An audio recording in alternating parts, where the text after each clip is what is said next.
I've had patients go from stage 4 cancer to stage 0. So I have now seen where the end of cancer is coming from. I've seen how the war is going to finish. And here's how.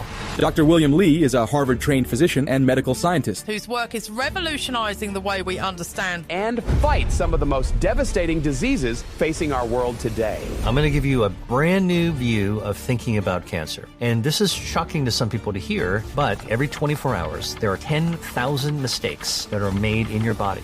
Each of those is a microscopic cancer. But the reason that we don't become more sick from all kinds of diseases, including cancer, is because our body is hardwired with its own health defense systems. But here's the problem. We are presently seeing the fallout of some of the not so good moves that we made in the 1950s and 60s and 70s. For example, people might consume as much as a credit card's worth of plastic every single week, which is very worrying, and I will tell you why. But there's also the foods you eat, which contribute to taking your health defenses down. But the good news is that you can actually put shields up as well. So this is like our experiment, and we're trying to discover drugs that could be developed as cancer treatments. So we said, let's remove half of them and let's swap them out with food. I was a skeptic, but when I saw these results, it made my jaw drop. Because the holy grail in the pharmaceutical industry is to find something that can kill cancer stem cells. And we don't have a drug that can do that. Turns out Mother Nature beat us to the punch. And there's more than 200 foods that I've studied that can actually starve cancers. And if you had to pick 5 based on the science you've seen, what would those top 5 be? The good news is that it's food that we can eat every single day. So, number 1. I find it incredibly fascinating that when we look at the back end of Spotify and Apple and our audio channels, the majority of people that watch this podcast haven't yet hit the follow button or the subscribe button, wherever you're listening to this. I would like to make a deal with you. If you could do me a huge favor and hit that subscribe button, I will work tirelessly from now until forever to make the show better and better and better and better. I can't tell you how much it helps when you hit that subscribe button. The show gets bigger, which means we can expand the production, bring in all the guests you want to see, and continue to doing this thing we love. If you could do me that small favor and hit the follow button wherever you're listening to this, that would mean the world to me. That is the only favor I will ever ask you. Thank you so much for your time. Dr. William Li. If someone has just clicked on this conversation and they're asking themselves, they're wondering what they're going to get out of spending this time with us for the next couple of hours, what would you say directly to them that they will learn, gain, and how will their life improve? I would say that you're going to hear about food in a brand new way that you didn't realize, that a decision that you can make after this, listening to this or watching this, that you can put into action to your life immediately could actually help you for the rest of your life. It could stave off disease, help you feel stronger, even help you with longevity. So it's no single moves that you can make, but it's the beginning of taking steps that can actually allow you to live the rest of a long, enjoyable life. And what are the key diseases that people are and should be most concerned about today based on their correlation to the food that we eat? Yeah, if you look at the biggest health crises in the world today in developed countries. You're really talking about cardiovascular disease being the number one killer, diabetes, and all the consequences, the devastating consequences that come out. Listen, your blood sugar is not being very well regulated. That's the definition over time of diabetes, but the knock-on effect of having high uncontrolled sugars is really underlying metabolic chaos. There's a whole litany of terrible conditions that happens every downstream from that, from eye disease to wounds that don't heal, et cetera, et cetera. Cancer is another one. Dementia is a bigger and bigger problem as our population ages. And a lot of people don't recognize this, but, the saying that inflammation is a root cause of chronic disease, scientifically correct. But there are many, many inflammatory diseases that are out there that don't get enough airplay, that really take away the quality of your life as you get older. And so I think all of these things, it's not just about mortality, it's about morbidity. It's not just about living long, it's about living well and feeling good along the way. And where do you think we are as a society, especially as Westerners, as it relates to our relationship with health and food? Because when I look at some of the stats around life expectancy, there's been a bit of a stagnation in, I think it was 2020-ish time. But then also when you look at a lot of these chronic diseases, whether it's diabetes, whether it's cancer, these things seem to be on the rise. So as a nation, it feels like we've got more information than ever before. But when you look at the objective numbers, for some reason, we're not going in the right direction. What's your 30,000 foot view on it? 30,000 foot, there's more and more people in the world. So once you get huge numbers, the diseases that affect most people are going to magnify. So just as a matter of math, we're going to see more of these chronic diseases. But we're also going to be seeing two things that are happening that actually oppose each other. One thing is that the lifestyle and dietary harms that have occurred over 20, 30, 50 years, from the industrialization of food, from the industrialization of healthcare, from degradation of the environment.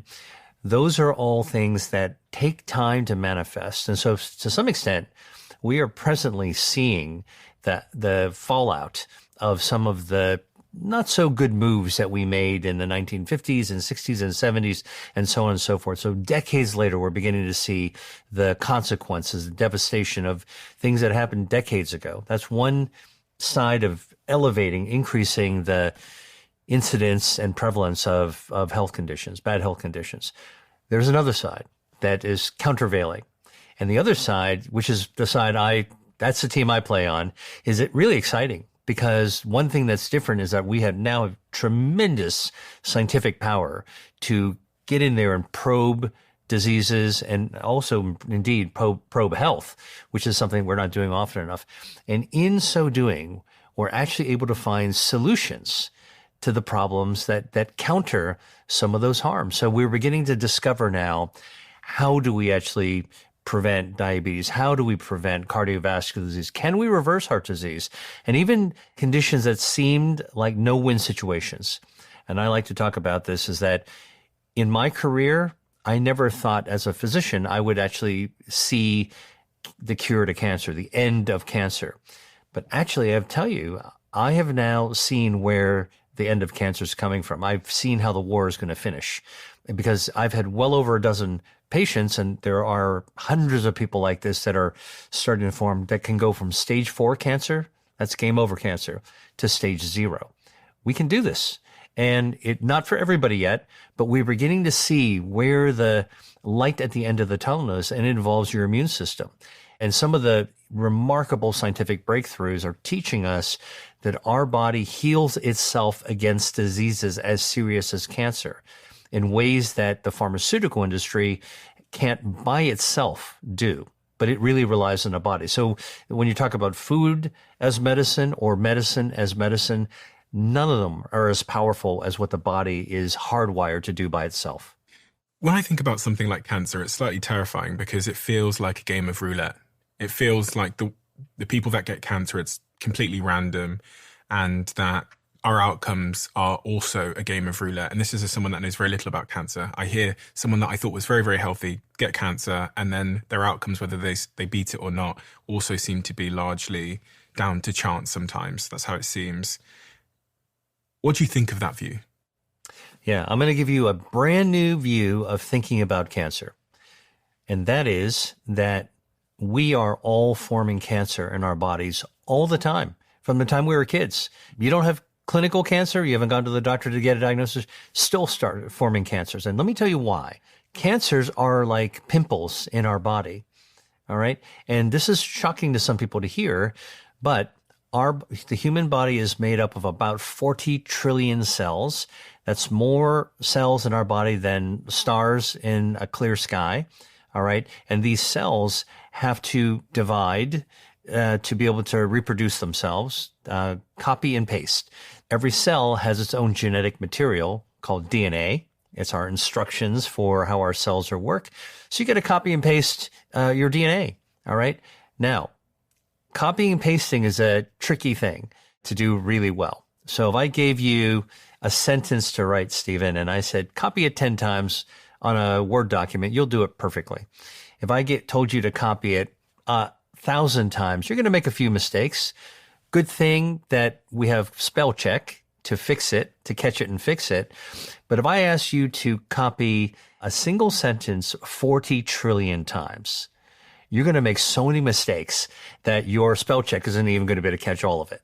Okay. And that's what's happening in our body every single day as we are replicating ourselves. We're going to make mistakes. And whenever there's a mistake that's being made that isn't caught and fixed, that's a mutation. And so we have mutations that are forming in our body just as an outcome of being alive and doing our thing. And we're not sick from those mutations. But every mutation is the beginning of a microscopic cancer. Take a guess of how many mistakes in DNA of copying and pasting your own body are made every 24 hours. Take a guess. This has been calculated randomly. There's so many cells in my body, so it's going to be a big number, 1 million. Okay. Every day, every 24 hours, there are 10,000 mistakes that are made in your body that your body doesn't catch, that propagate in the document of our body as it goes on. 10,000. Each of those is a microscopic cancer. A microscopic cancer is just that. It's microscopic. It's too small to be seen with the naked eye, but it's abnormal. And that thing could turn into a big tumor that could eventually kill you. So why don't we die from cancer all the time? Now, this is actually something that I see as a physician. I have a patient diagnosed with cancer. They always ask me, Dr. Lee, why me? Why did I get breast cancer, colon cancer, pancreatic cancer, brain tumor? A very, very natural question, and I do my best to try to provide an empathic answer to that question. But as a researcher, I have a more interesting question. Given the number of mutations that occur in our body every single day, why don't we get cancer more often? Why don't we all get cancer as kids? Cancer can happen in children, but not as often as we have mutations. And it turns out this was the great unlock for me in terms of health. The reason that we don't become more sick from all kinds of diseases, including cancer, is because our body is hardwired with its own health defense systems. So that we've got these swashbuckling defenses that are firing on all cylinders all day long. From the moment we're born until our very last breath, these systems that are inside our body defend our health, including the microscopic cancers, spots them, takes them out, kind of like a police cruiser patrolling a quiet neighborhood, sees a drug dealer on the corner, pops them in the back of the police vehicle and takes them away, cleaning up the neighborhood. That's how our body naturally cleans up these microscopic cancers. And so when you talk about cancer as a scary disease, you're thinking about the person whose body has failed to detect and eliminate the microscopic cancers, and it's become large enough to actually become a threat. Now, here's a question for you. So we tell women to actually do a self breast exam when they're taking a shower, look for lumps or bumps. And, if you find one, certainly go to your doctor immediately for an exam. The smallest cancer that you could feel with a trained person can feel with their hands in the breast is 1 centimeter in diameter.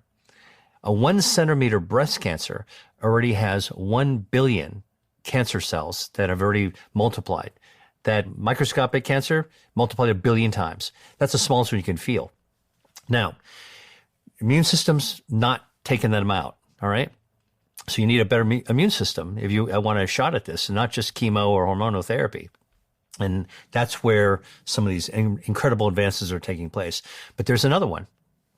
In order to feed 1 billion cancer cells, you need blood vessels to feed them. So the cancers, as they get bigger, they hijack our own circulation to feed themselves. Okay. It's kind of like terrorists kicking in the cockpit door to take over the controls of the plane. They want to actually get your blood vessels to feed themselves. Now, normally the body knows how to control those blood vessels. It's called angiogenesis. Blood vessels, genesis, how the body grows and controls them. That's my area of research. So naturally, our body knows how to prevent blood vessels from feeding cancers, and yet knows how to direct blood vessels to feed healthy tissues. So guess what? A 1 centimeter tumor with 1 billion cancer cells is fed by 100 million blood vessels coursing into the tumor to feed them. And we've studied this in a laboratory. The moment that a single blood vessel touches a tumor, tiny microscopic tumor, it will grow 16,000 times in size in just 2 weeks.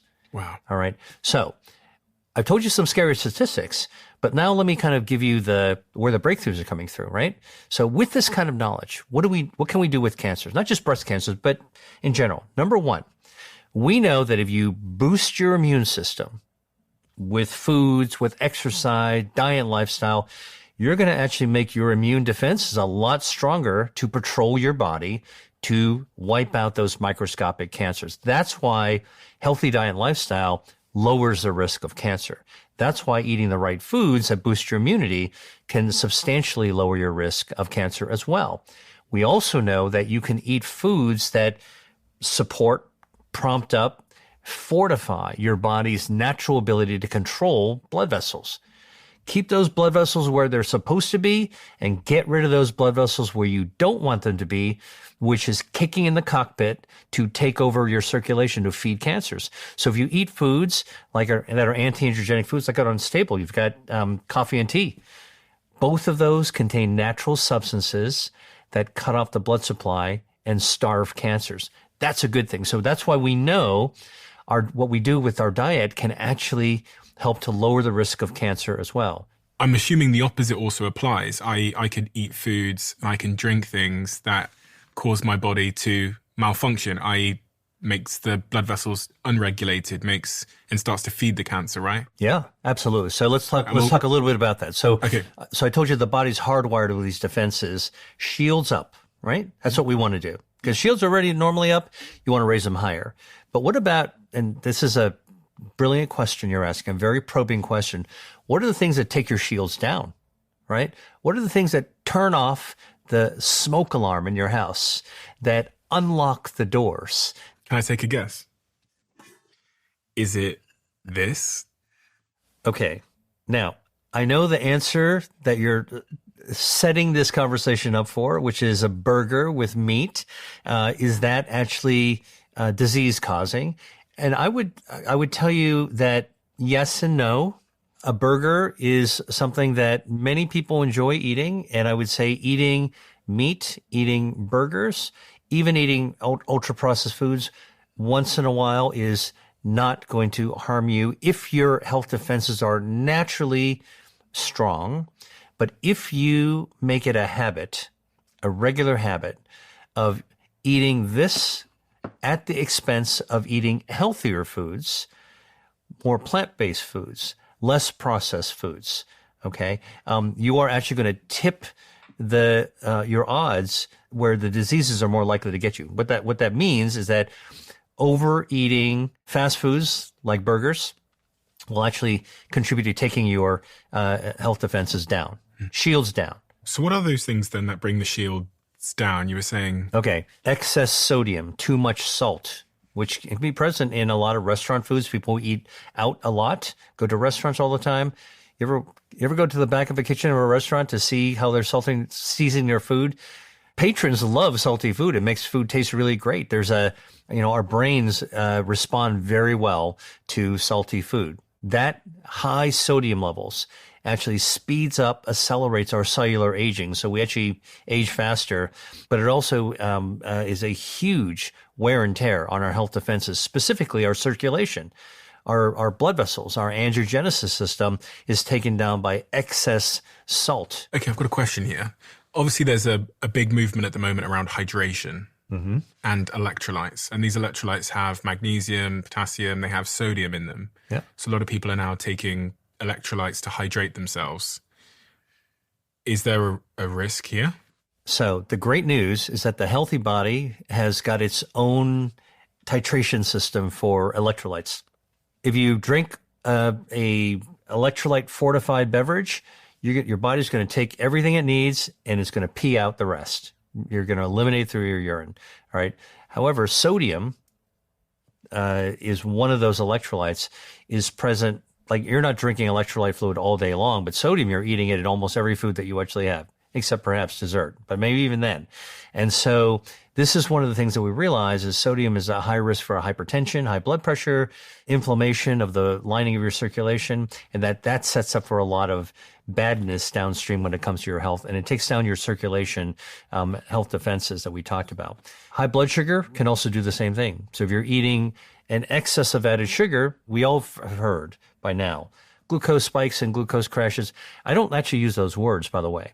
I don't like to actually cast our body's metabolism in terms of spikes and crashes. I think those are fear words. They get attention. They do make you pay attention to it. But in fact, really, the healthy body sort of has, smooth ups and smooth downs. They're gentle slopes up and down of our blood sugar, and that's completely fine. All right.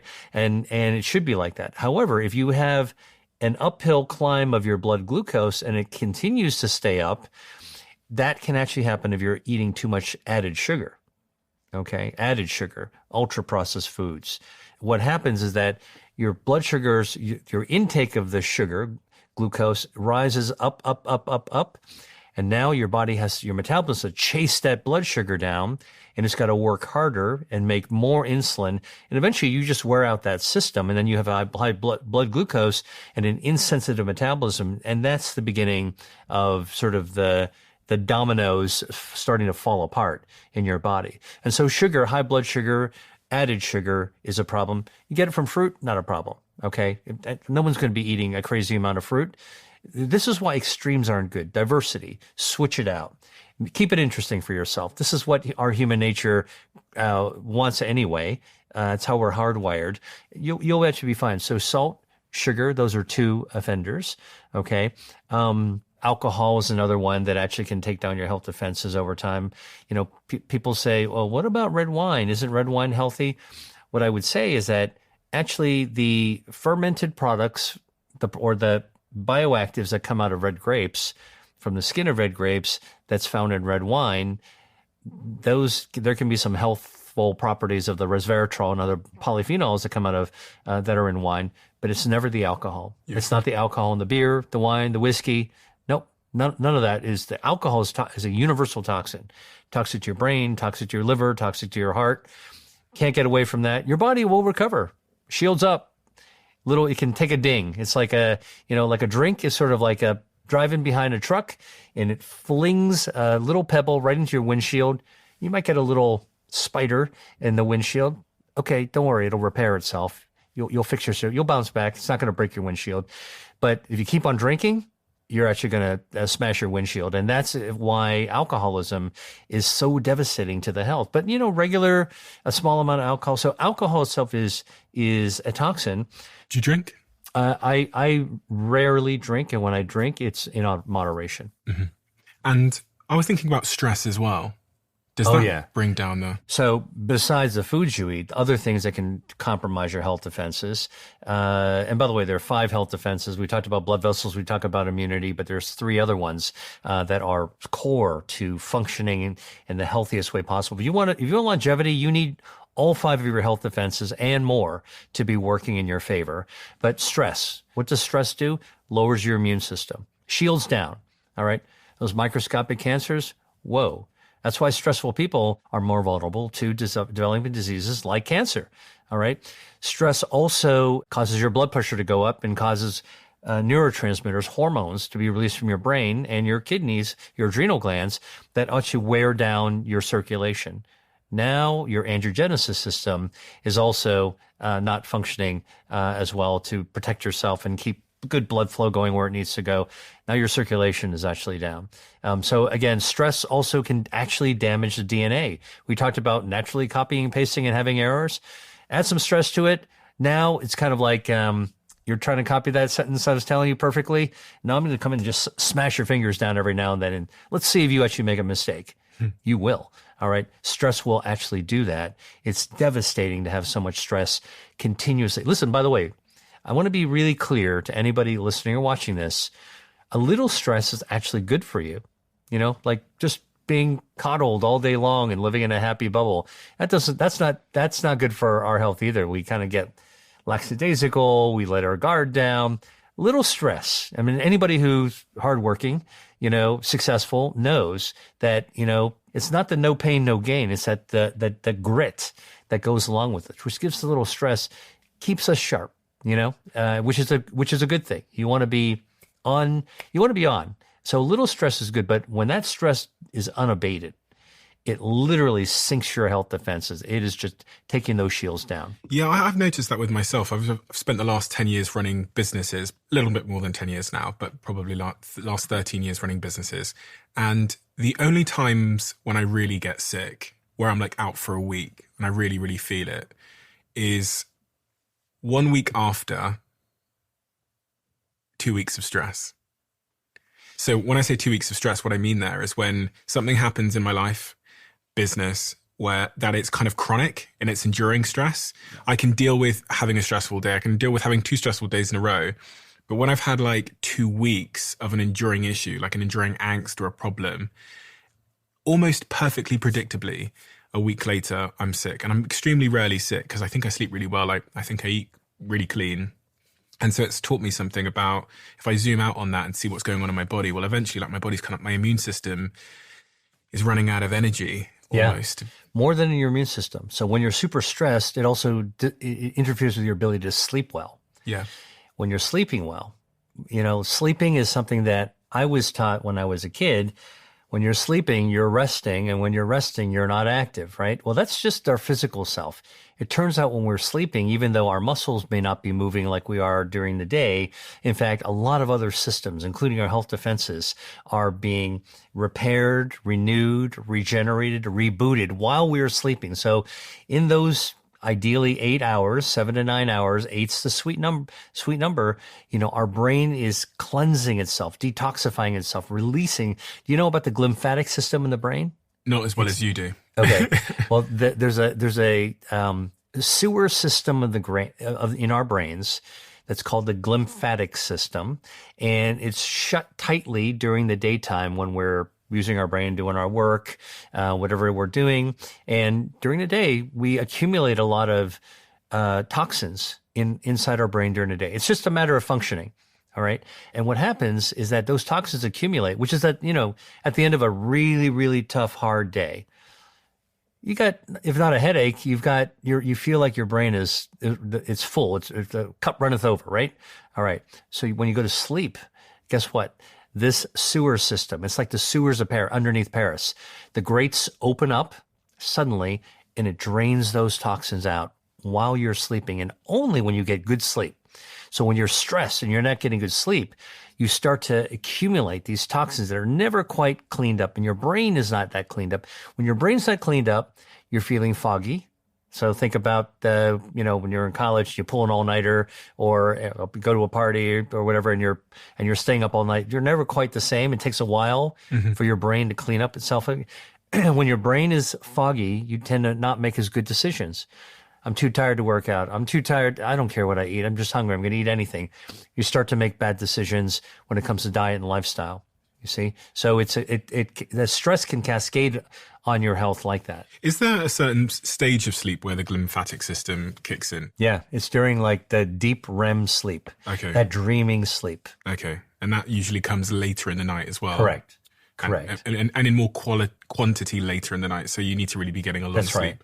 Now, the other thing about deep sleep is while you're sleeping really deeply, your metabolism is also burning down fat. So you think that you're not working out during the night? You're right. You're not actually exercising, but in fact, your metabolism is burning fat. Because while you're sleeping and your insulin levels don't need to be high because you're not eating, insulin levels go down, your metabolism shifts gears. I sort of give people the analogy.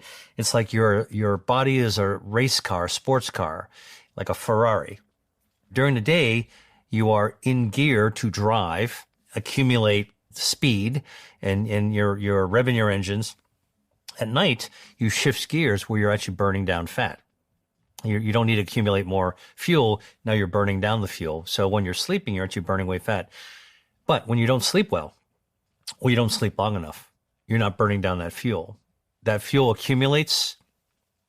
Day or two of not good enough sleep, that's okay. Think about flying overseas, getting some jet lag. You got to catch up. Once you catch up, you feel better. All right.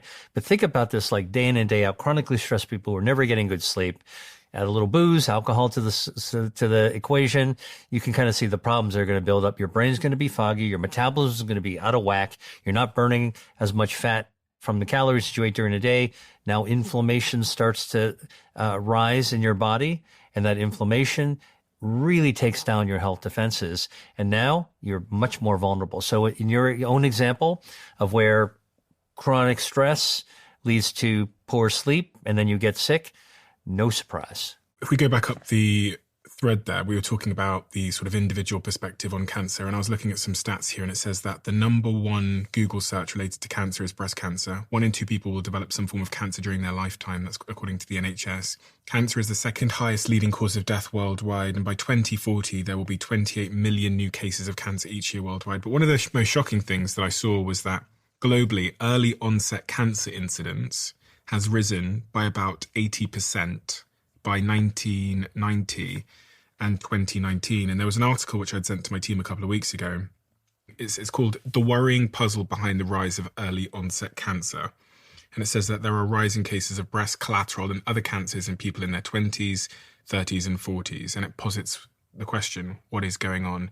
Over the last 10 years, rates of colorectal cancer among 25 to 49-year-olds has increased in 24 different countries, including the UK, US, France, Australia, Canada, Norway and Argentina.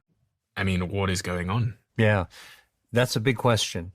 So are we seeing the results of more harms in our environment that we're being exposed to that are more toxic and leading to earlier incidence of clinical cancer? They're talking about clinical diagnosed cancer, not the invisible microscopic ones that are forming all the time. It's very worrying. Are we exposing ourselves to something that is more commonly encountered today than before? Number one. Number two, are our defenses being taken down by forces that we didn't appreciate are compromising us? Most likely both. It's most likely, the human makeup hasn't changed. And so it's got to be a combination that we're being exposed to more harmful things, and though some of those harmful things are actually, provoking more cancers, and we're also being exposed to things that take down our health defenses. So the balance is being tipped against us, and it's true. I can tell you that when I went to medical school, colorectal cancer was something that you rarely saw in people, even in their 50s. It was for much older people. Now to see, there's even teenagers that have actually developed colorectal cancer, which was unfathomable. So I will tell you one thing that's actually arisen in terms of what are some of the clues of these things that could be happening, right? So we are talking about climate change and all the things that are happening in our environment. That's almost too big a conversation to have to answer a question like this. But I think we cannot afford to ignore the fact that the environment, the climate that we live in has changed.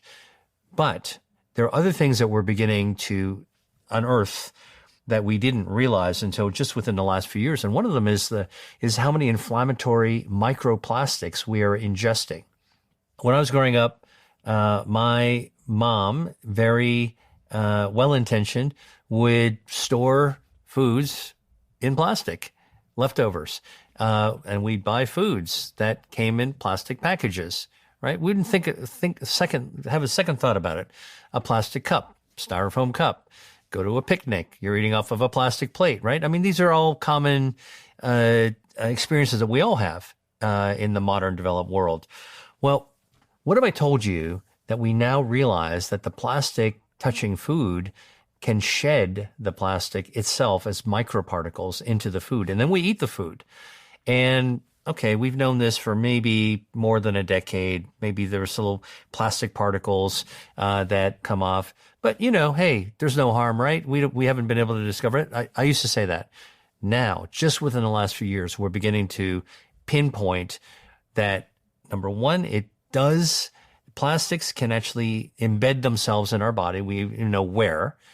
We also know that these plastics are associated with inflammation. That is a big red flag. The klaxon alarm should start going off.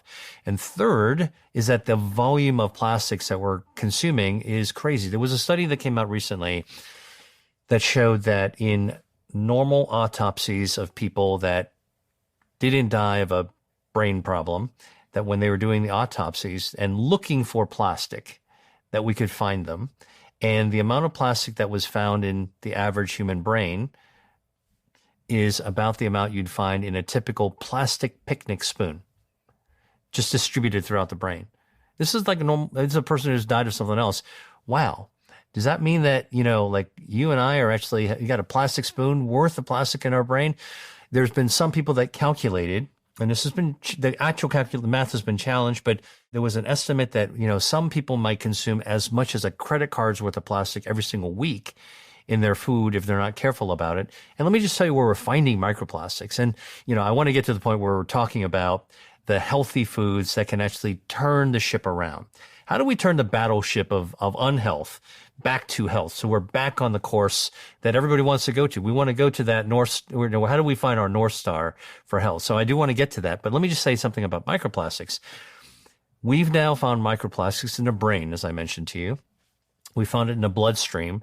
A group in Italy actually looking at men who had narrowing of the carotid artery. That's the blood vessel feeding the brain comes from the heart right to the brain, the carotid artery. Oh, through the neck. Through the neck. Yep. They found that the narrowing that can occur in some men can accumulate plastic. They can actually find plastic particles. There's photographs of the chunks of plastic, the particles, fragments of plastic in there, and they followed them over a period of time. Those men who had plastic embedded in their blood vessel lining had a 4-fold increase in the chances of having a fatal heart attack or a stroke years later. 400%. Fourfold. Yep. Okay. Now that's not kidding, right? So now we're beginning to take notice of this, but we're also finding microplastics in breast milk. We're finding microplastics in testicles. We're finding microplastics in human semen. How does it get there? And urologists who are doing surgery on the penis are finding that in the human flesh, when they look into the microscope, we never used to look for this. Now we're looking for it, that there's even microplastics in the flesh of the penis. Okay. So if anybody listening to this isn't taking notice about microplastics now, it's time to start thinking about this. So one of the questions is, and I'm not saying that the rise in rate of cancers that we're seeing is due to microplastics. What I am saying is that we're beginning to wake up to the fact. So let's close off on microplastics. What are the easy wins in our lives, do you think, when you think about microplastics? Is it just removing anything plastic that I eat from?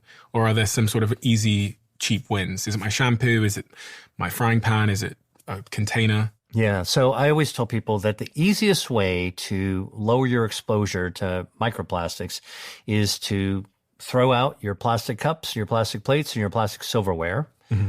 Okay. And get ceramic or glass. That's the best way to actually avoid those. And also when you're buying food, try to avoid food that comes clearly packaged in plastic. All right. Now, I do want to point out one thing, because right here on this table, we are looking at a tray full of beverages, and I can already identify the matcha, and this looks like a cup of coffee, and we've got English breakfast tea. I've done a lot of research on tea. All right. But I'm noticing something.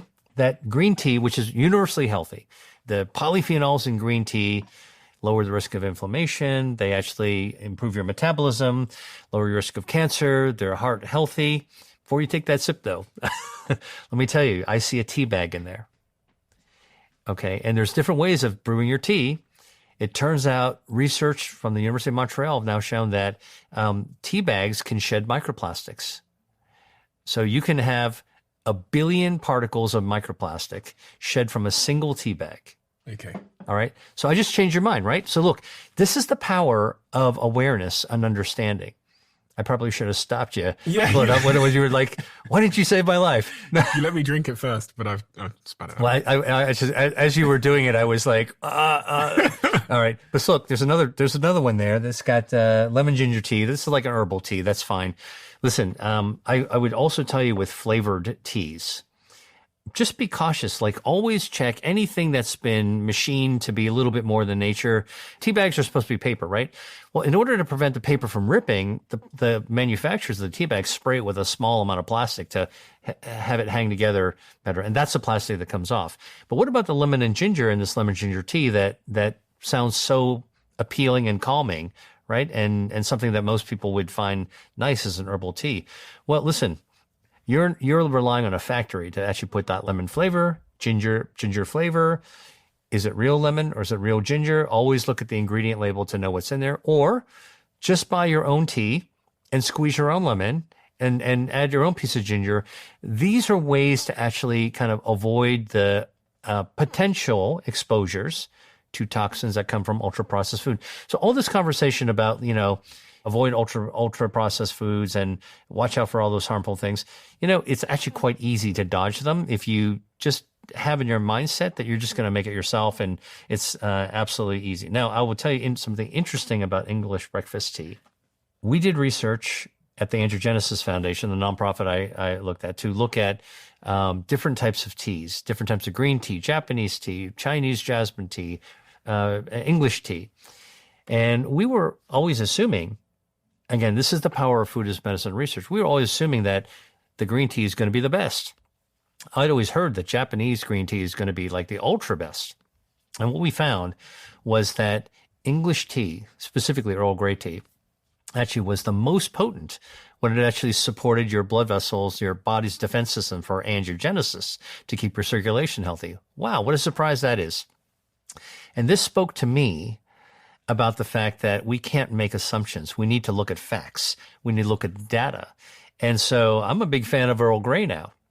Now, what might make give Earl Grey its superpower? Well, this is where knowing a little bit about what you're eating is actually useful, because Earl Grey is a fermented, it's a black tea. It's got bergamot in it, and bergamot is a kind of a citrus. So maybe it's combining those ingredients that actually provides the superpower.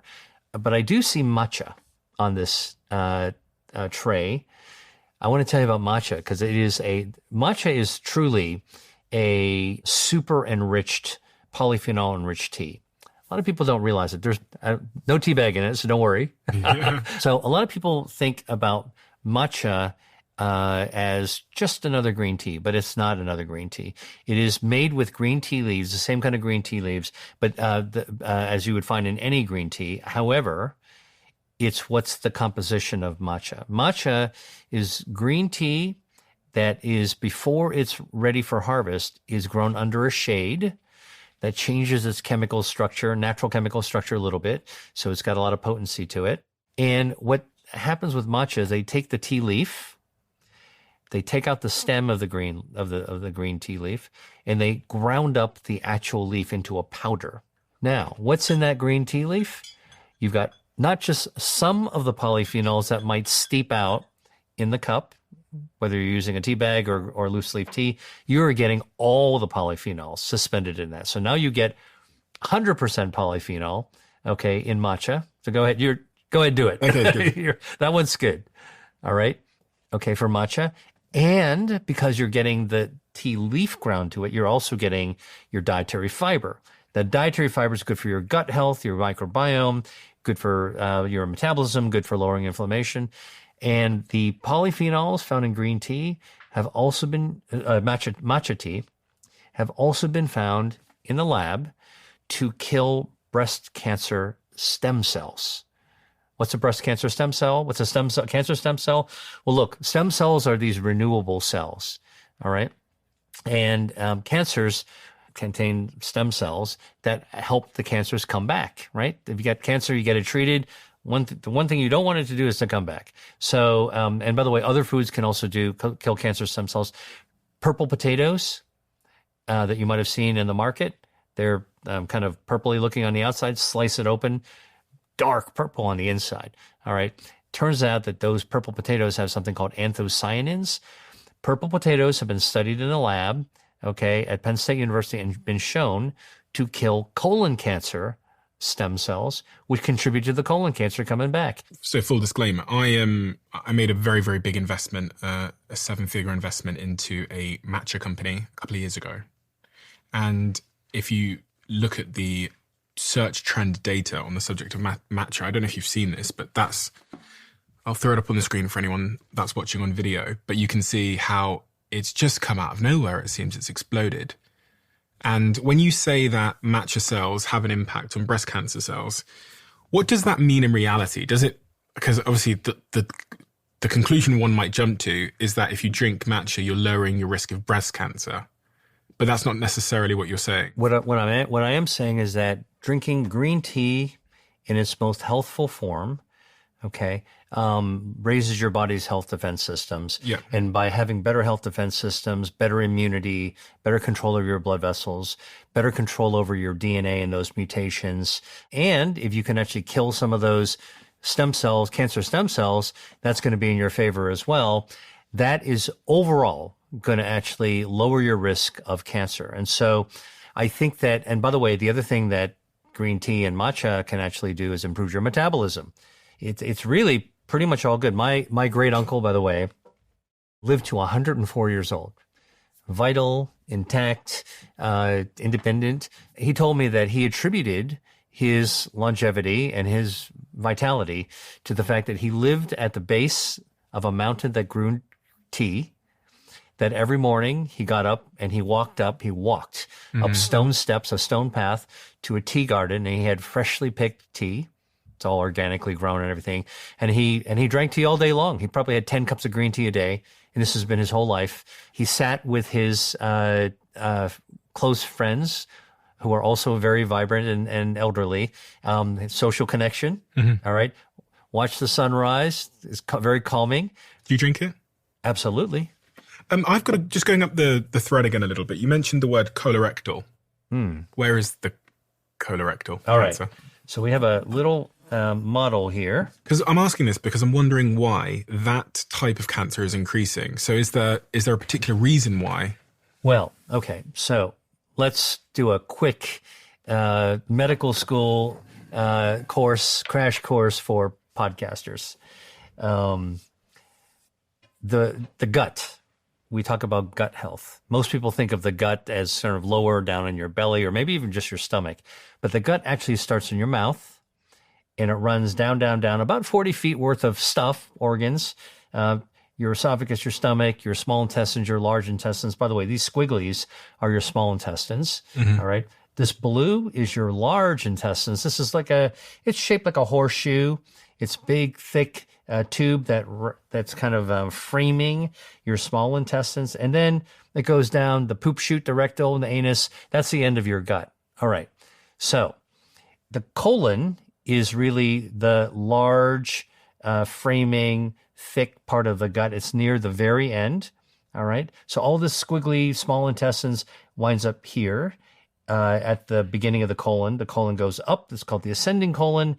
And then it makes a sharp angled turn right across your belly, kind of like a belt, right across your belly. This is colon here. And then it goes to the descending colon. Take the elevator down. You see the blue going down. And then it kind of takes a little jog at the very end and goes down into your rectum and your anus. Okay.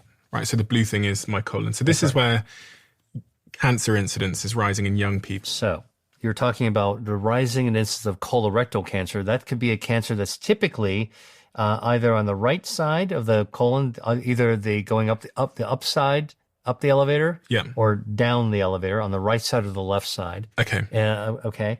It turns out that we've known for a long time that unhealthy diets are linked to a higher risk of colorectal cancer, specifically processed meats. So the World Health Organization considers processed meats, salami, bologna, ultra processed, kind of deli meats, delicatessen meats you find in delicatessen.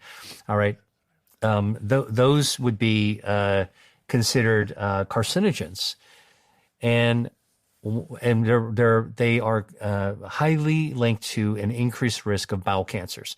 Now, why would that be?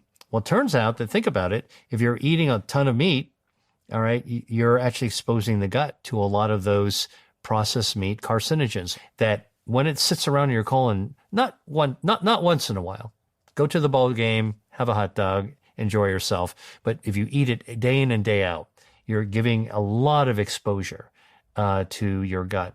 This term, angiogenesis, you've talked about the link that has to cancer. Angiogenesis, from my novice understanding, is how the blood cells provide blood to different parts of our body, right?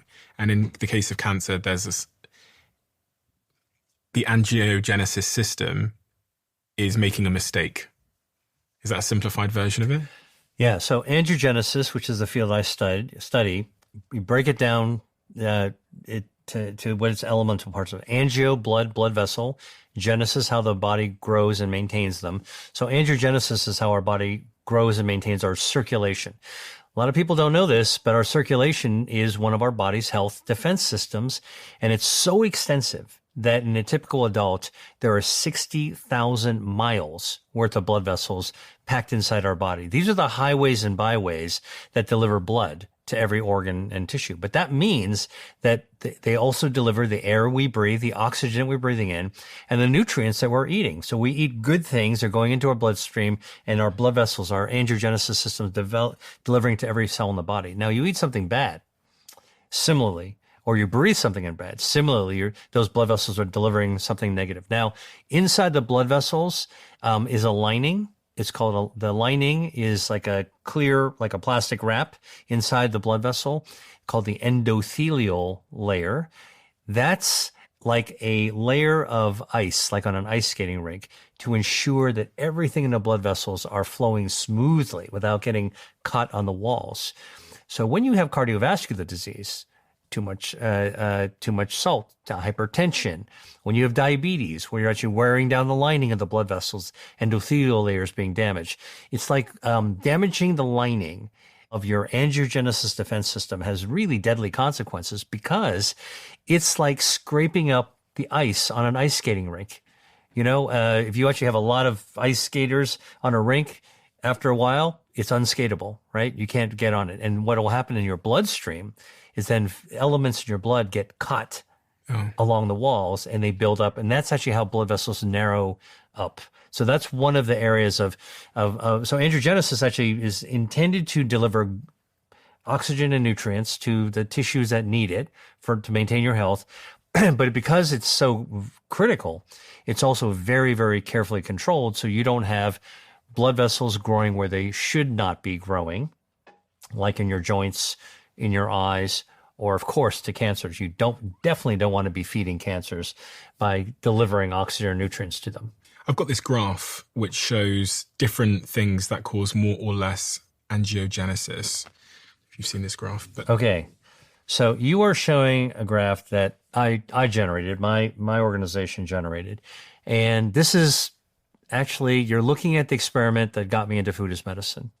Let me explain to you the experiment. I'll put it over here. So we were studying at one point drugs, and we're trying to discover drugs that could be developed as cancer treatments. So what we're looking for are drugs that could cut off the blood supply to tumors.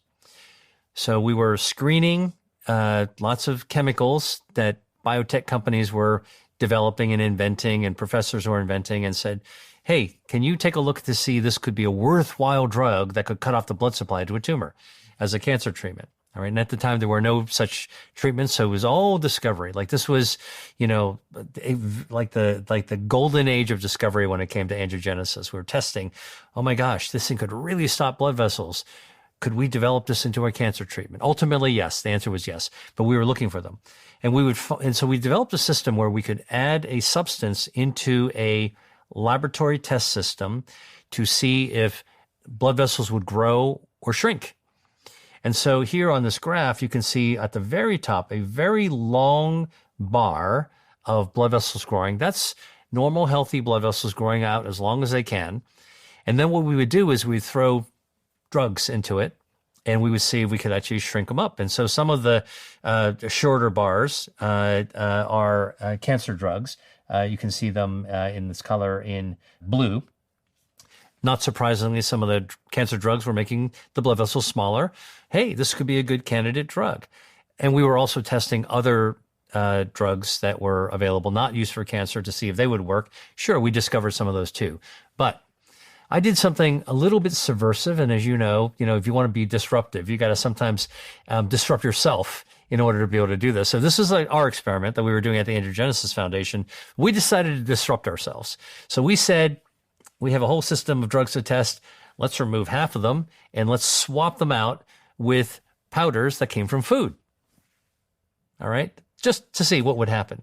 And when we actually tested foods in the same system used to develop drugs, food as medicine, tested in the same system that medicines are developed, we found what you see on this bar chart in red. We actually found that dietary factors, stuff that's found in food, could actually cut down the blood supply that would be growing to feed a cancer. In other words, there's anti-angiogenic foods. You could see the green tea, you could see the onions and garlics and red grapes and strawberries. It was really an eye-opener to me. For when I saw these results, it made my jaw drop. And I said, my God, foods have potency just like drugs. I was a skeptic, all right? And it just made me realize, like, this is something that I had to pursue. This was an area of research that I absolutely had to actually look further into. A drug takes a decade and $1 billion or more to be able to develop from scratch to reaching a patient. And then not everyone who needs a treatment can actually get the drug. But a food has immediacy. If you discover something amazing about a food, whether it's matcha, whether it's purple potatoes, whether it's a strawberry, that immediacy could be used beneficially without toxicity. All right. And affordably. And so I just saw this as this experiment is what brought me into the realm of food as medicine. So I'm going to ask some stupid questions here. So on here, I can see that, for example, soy extract causes less angiogenesis, which Yes. from what I understand is the growth of these blood vessels. But does that mean that if I have lots of soy extract or artichoke or parsley or berries, that it's going to cause other parts of my body not to grow blood cells? So this is the great question. Let me kind of reframe the question as you're asking it.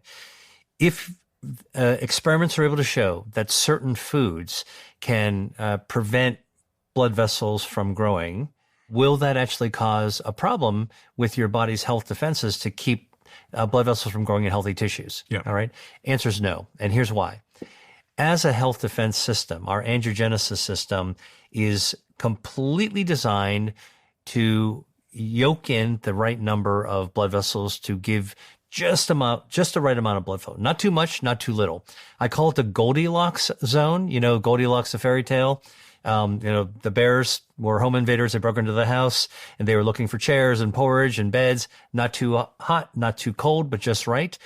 All of our health defenses, including the angiogenesis health defense, is hardwired to keep the body just right. So what that means is that eating foods like artichokes or strawberries or soy can actually help your body prevent extra blood vessels from growing towards cancer, for example, and other disease tissues, but it will not override the body's natural ability to get the right amount of blood vessels to the right tissue. So you don't have to worry about starving your healthy tissues. You're just cutting off the bad blood vessels of the tissue. I call it like a landscaper on a golf course that breaks out the lawnmower to mow that the golf course so it's got a perfect level of the lawn. You're not going to actually carve out a bald spot in a country club. You're going to get just the right amount. Similarly, and we're not talking about this graph, there's another graph that can actually show foods that you can eat that can grow blood vessels, healthy blood vessels, where you want them.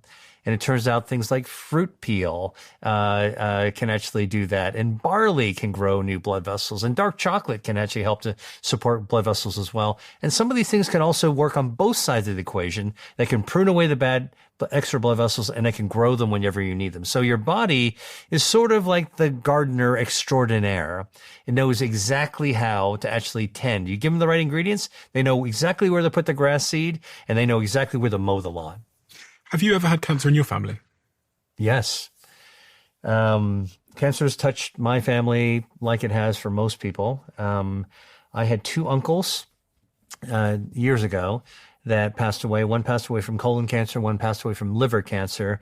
And, I was a doctor at the time, and so I felt so helpless because as a doctor, I could diagnose, I could lay hands on, I could feel the hard liver, I could feel the masses, and I felt at the time helpless. Even though I was doing the research, cancer research, and finding future paths, I felt like we're not there yet, and we can't.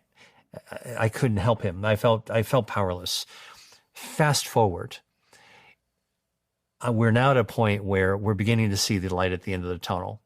And when my mother had cancer, so my uncle's sister, my mother, wound up having endometrial cancer. She was 80 years old. One day, had some bleeding, went to the hospital, found a mass. She had a hysterectomy to remove her uterus and ovaries, and they found in there an endometrial cancer. That's a cancer of the lining of the uterus. The surgery and a little bit of radiation was supposed to take care of it. Unfortunately, in her case, those little cancer stem cells, and it was microscopic cancers that were present, raced off in her 80-year-old body, which, weaker immune system when you're 80. And within a few months after successfully recovering from the surgery, she had stage 4 cancer everywhere. All right. And her oncologist told me, Dr. Lee, you're a doctor as well. This is serious, and this is pretty much the time of game over. And now times have changed. Science had advanced. Progress has advanced. At that time, when my mother was diagnosed with stage 4 cancer, immunotherapy, the latest and greatest, I think, advancement in cancer treatment, had just broken through and become approved. Immunotherapy is not chemotherapy. It doesn't actually poison the cancer. Immunotherapy is a medicine that you give a cancer patient that wakes up your own immune system. Whether you're a young person or an old person, it can wake up your immune system. All right. And my mother had immunotherapy. She was one of the early patients that got immunotherapy, and her own 80-year-old immune system woke up like an army of super soldiers and went after that cancer. Now, we completely adjusted her diet so that her body between treatments would be as strong as possible, shields raised, as we've been talking about. And we gave her a little bit of radiation to help her immune system spot the cancer. Guess what happened? 3 treatments of immunotherapy, 3 weeks apart. So time 0 is the first treatment. 3 weeks later, the next treatment. 3 weeks after that, the next treatment. All right. So we're talking about a total of 9 weeks of 3 treatments. All right. Of these 3 treatments, we scanned her. Stage 4 went to stage 0, and she never had chemotherapy. Now, chemotherapy can be helpful too with immunotherapy, but this was where I saw firsthand, close up in my own family, the ability to harness your body's own health defenses in a way that I couldn't do for my uncle 15 years ago before, and we lost him. And we were to save my mom. And I can tell you, I literally had dinner with my mom 2 days ago, and she's 90, 91, 10, 11 years later, completely healthy, completely cancer-free.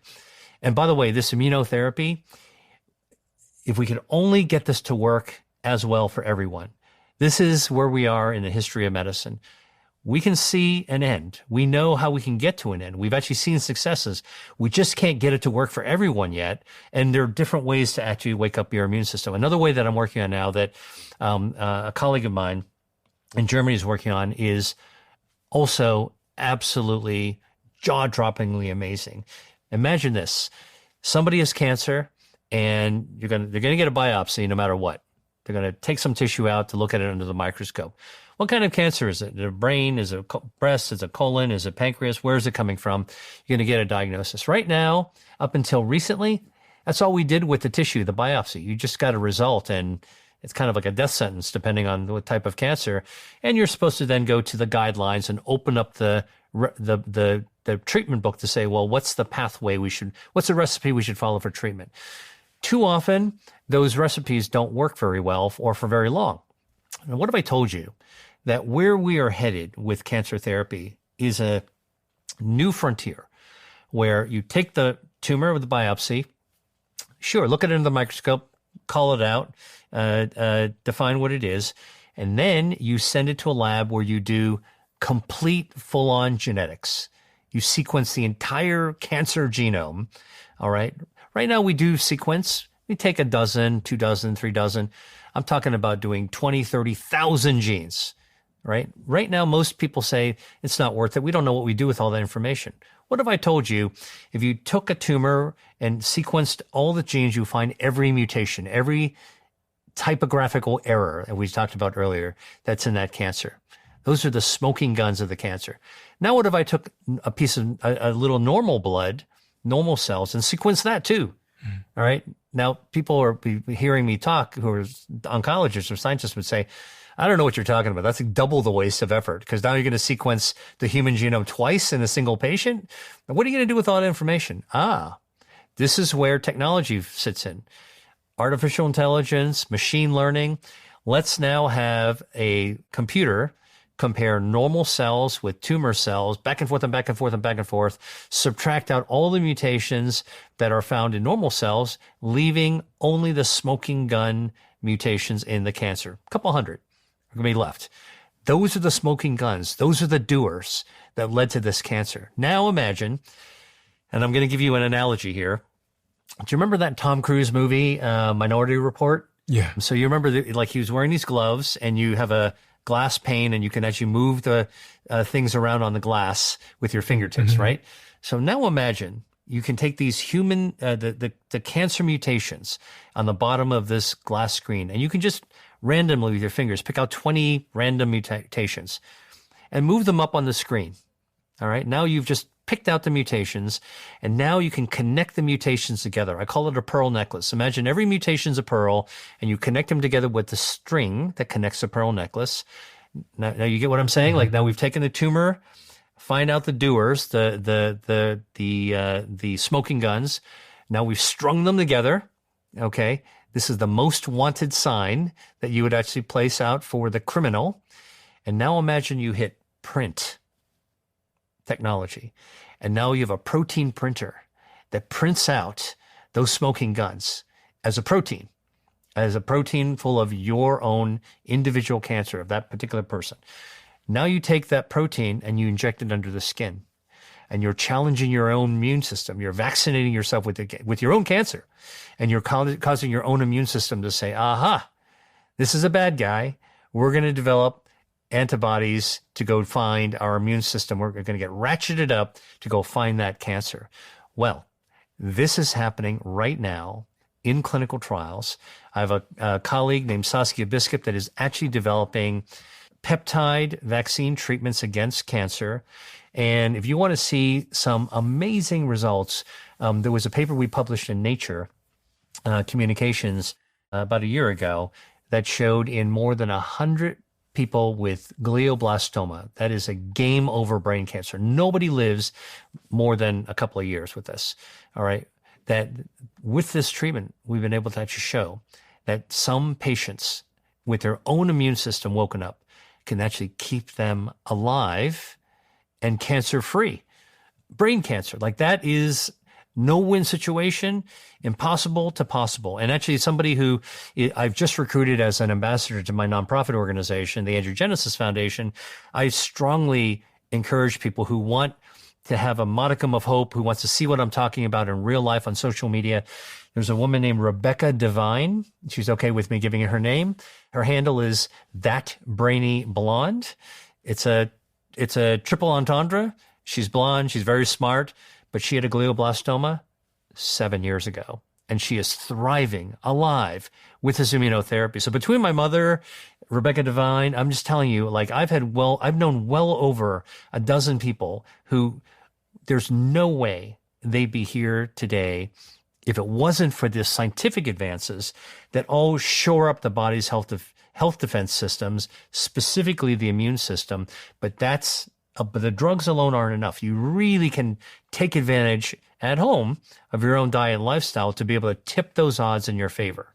I've heard you say that immunotherapy is more likely to be successful if you have certain bacteria in your gut. Yeah. What is that? Okay. So in 2017, I helped to convene a cancer research conference in Paris. And we called it Rethinking Cancer. And we brought the world's best minds out there. And one of the researchers named Dr. Laurence Zitvogel, she's in Paris, works in Paris at the Institut Gustave Roussy. She is an immuno-oncologist, so she studies immunotherapy for cancer. And at the time, we asked her to present some groundbreaking results that were embargoed at the time.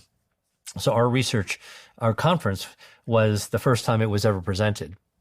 And she said in 100 people who were receiving immunotherapy for different types of cancer, that if you looked at the difference between people who responded, did well, versus people who didn't respond, didn't do well, died. All right. And that's the frustration with the types of treatments my mom had. Some people do well, some people don't do well. We pull our hair out trying to figure out, like, what's going on? How do we make people do better? Well, it turns out that when you compare everything, gender, age, comorbidities, all the other genetic factors, the research that was presented showed that there was no differences between the groups of responders, people who did well versus people who didn't do well for immunotherapy, except for one thing.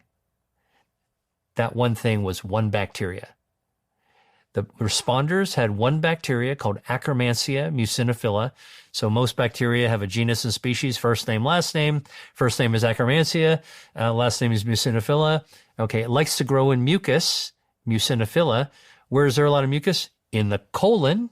Where's the colon? That's on this model, the blue area. So Akkermansia grows right here in the cecum, which is the pouch in the colon right at the beginning before you take the up elevator to the top of the colon. That's where it grows. If the people had that Akkermansia, they would respond to immunotherapy. So what the researcher did, she took out the Akkermansia and brought it to her lab of the responders from humans and gave it to mice who were not responding to immunotherapy. Boom.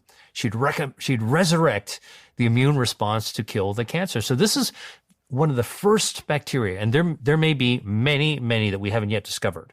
All right. So like my whole career has all been about discovery. There may be more bacteria, but we discovered at least one, the presence of which seems to be absolutely vital.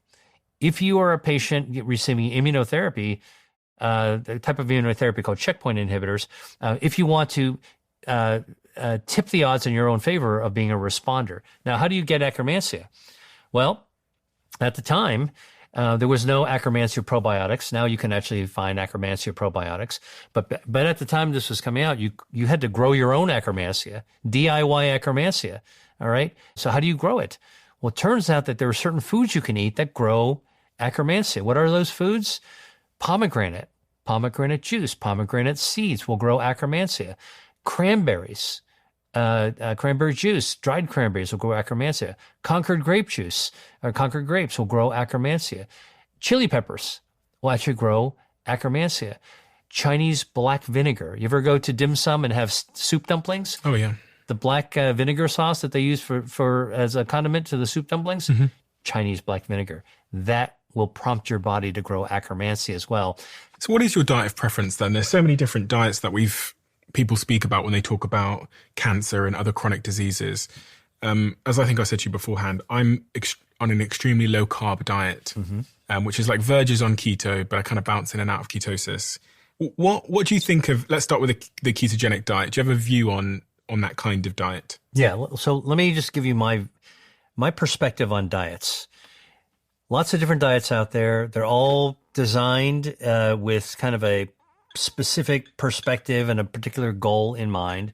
Oftentimes, diet, whether you're talking about South Beach or keto or carnivore or vegan, they're all designed to achieve a certain kind of goal. Most of them are very, very difficult to maintain for a long period of time. Now, people are vegans and vegetarians, and that's something that, because of the diversity of the food that you can actually maintain that. But, if you're only doing pure keto, that's very difficult to do.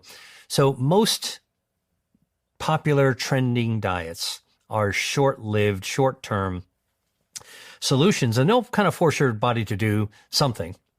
All right. But you can't keep it up. And so a diet that you can't keep up isn't, to me, a very practical diet, because you're going to bursts of activity that you just can't do your whole life. I find that it's much more healthy in the long run if you can find a sustainable way of eating that works for you personally, that you can maintain, and that you're going to enjoy your life as well. Most people who are on really strict diets, they're not enjoying their diet. You know, like people who only eat carnivore diet or only eat raw food. Listen, don't con me. You can't be enjoying eating raw food, you know, your entire life, you know, navigating through society and seeing other people, you know, eat a big steaming plate of pasta or something, you know, or going to a Chinese restaurant.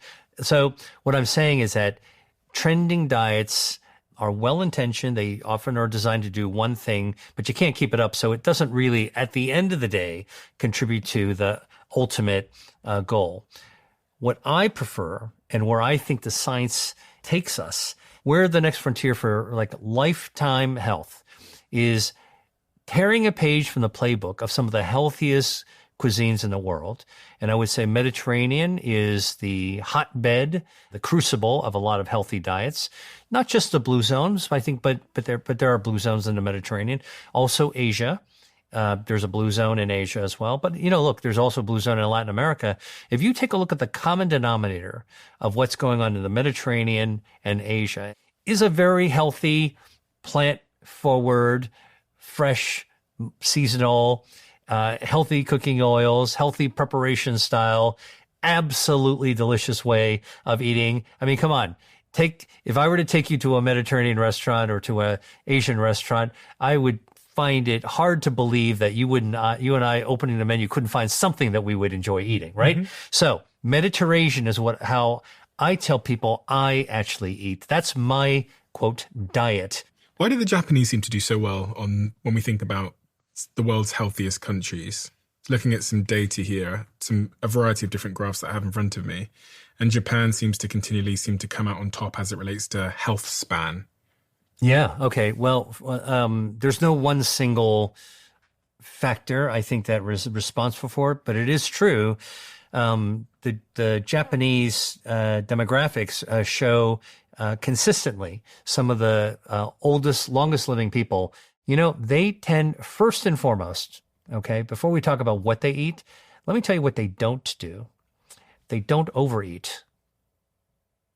And I'm giving a purposeful pause there because overeating, caloric loading, okay, is very damaging to our metabolism. It actually counters our ability to live long. It actually speeds up our cellular aging. It sets up inflammation. So by cutting down on your caloric intake every day, that's one of the things is that the Japanese culture, the culinary and gastronomic approach to food in Japan tends to favor modesty, undereating rather than overeating. I've got a question here. Yeah. How do I know if I'm overeating? Okay. So there's a Confucian saying that's been translated into the Japanese that's a mantra, which is hara hachiban mi, which means stop eating when you're 80% full. I asked this question because I have a friend who was, I think it was on this podcast, so I don't think I'm revealing anything. He actually sat next to me when Peter Attia was talking to him. He's Jack, who runs production for us.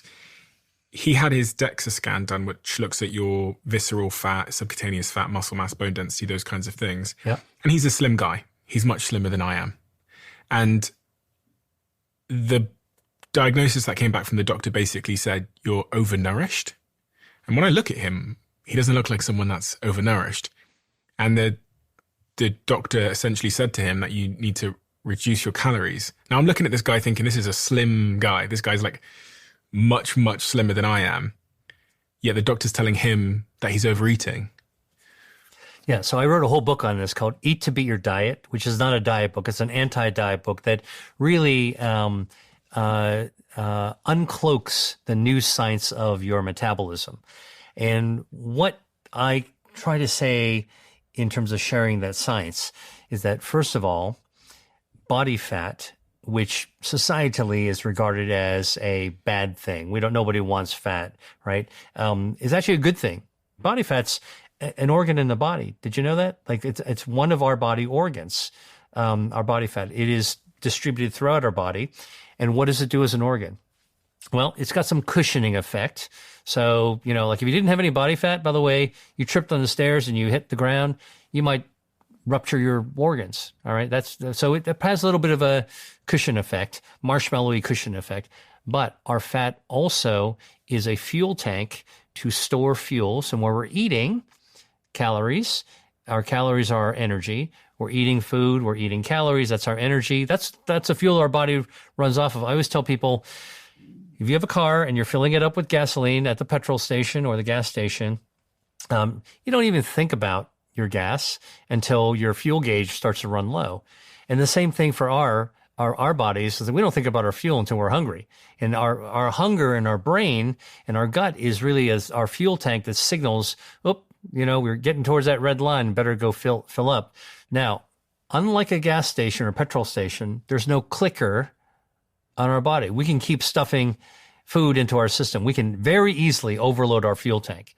Okay, that is, you've got to cut back on your calories. That's what your friend heard when the doctor was saying you got to cut back on your calories because you're overloading on fuel. So where does the fat build up? There's different areas that fat in your body builds up. Now, the fat there's white fat and there's brown fat. White fat can be under your chin, could be under your arms, could be in your thighs and your butt, could be the muffin top, around your waist. But that's not where the most dangerous fat builds up. The most dangerous fat, inflammatory fat, is a fat that builds up inside the tube of your body. So if you think of your body like a poster tube, okay, inside that tube, all this gut is, the body cavity, if you were to slice this body in half and look at a cross section, all right, it's a tube.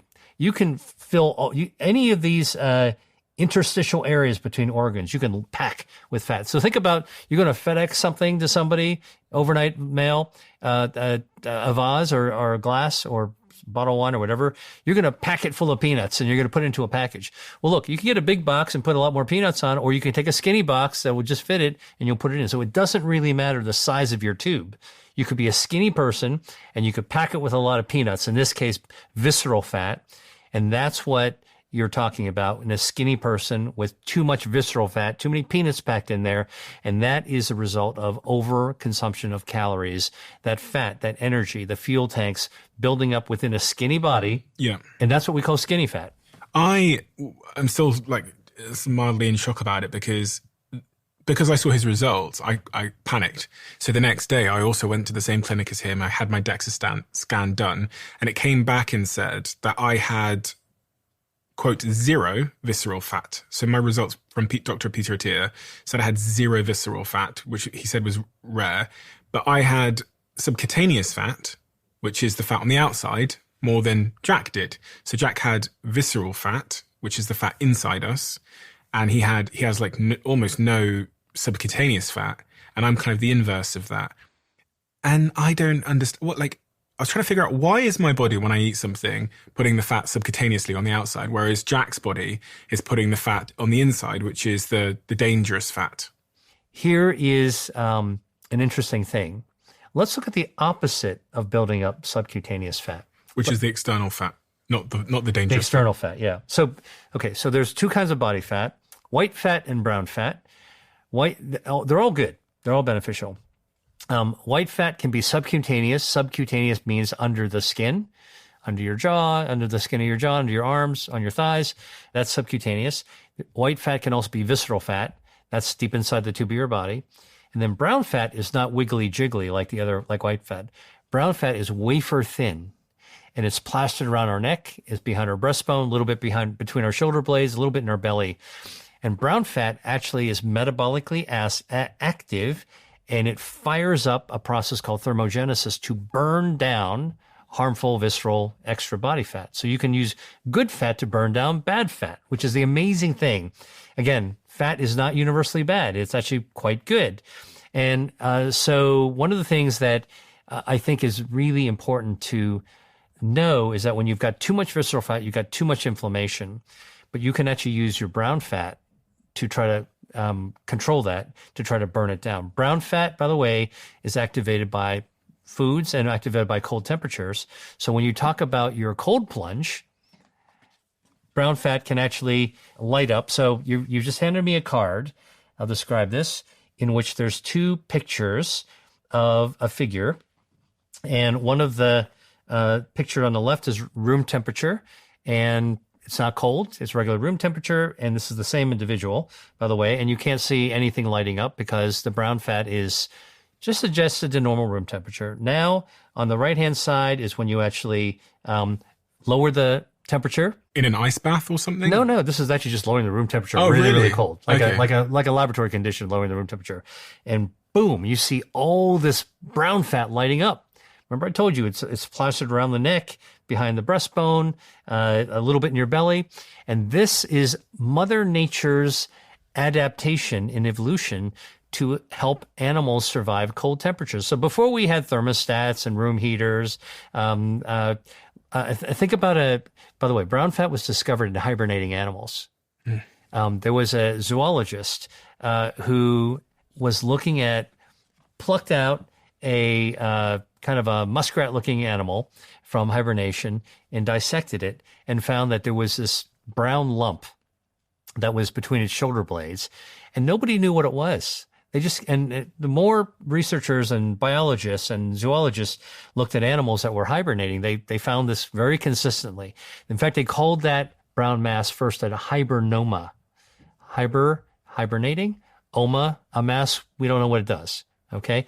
A hibernoma. That's what it was known until 1930s. In the 1930s at UCLA, a researcher who, in the beginning, we didn't have microscopes, and then we had microscopes, and we had really great microscopes. And all of a sudden in the 1930s, the researcher at UCLA said, that hibernoma is actually made of fat cells. And those fat cells are brown. And the reason they're brown is because they have a lot of mitochondria in it. Mitochondria being the fuel cells of our body, like the batteries of our body. They're they're the energy generators in our cell. And mitochondria are very rich in iron. And when iron is oxidized, it turns brown, like a pile of nails that you put outside your door. And the outdoors, silver nails will turn brown. Brown fat, packed with mitochondria, energy generating, packed with iron, oxidizes, turns brown. That's why brown fat is brown. And so what happens is that in cold temperatures, like in hibernation in winter, the brown fat fires up, and that's what keeps these hibernating animals warm throughout the winter so they don't freeze to death. Now, humans, we can actually use that to our advantage. We can actually activate our brown fat. Cold bath will do it.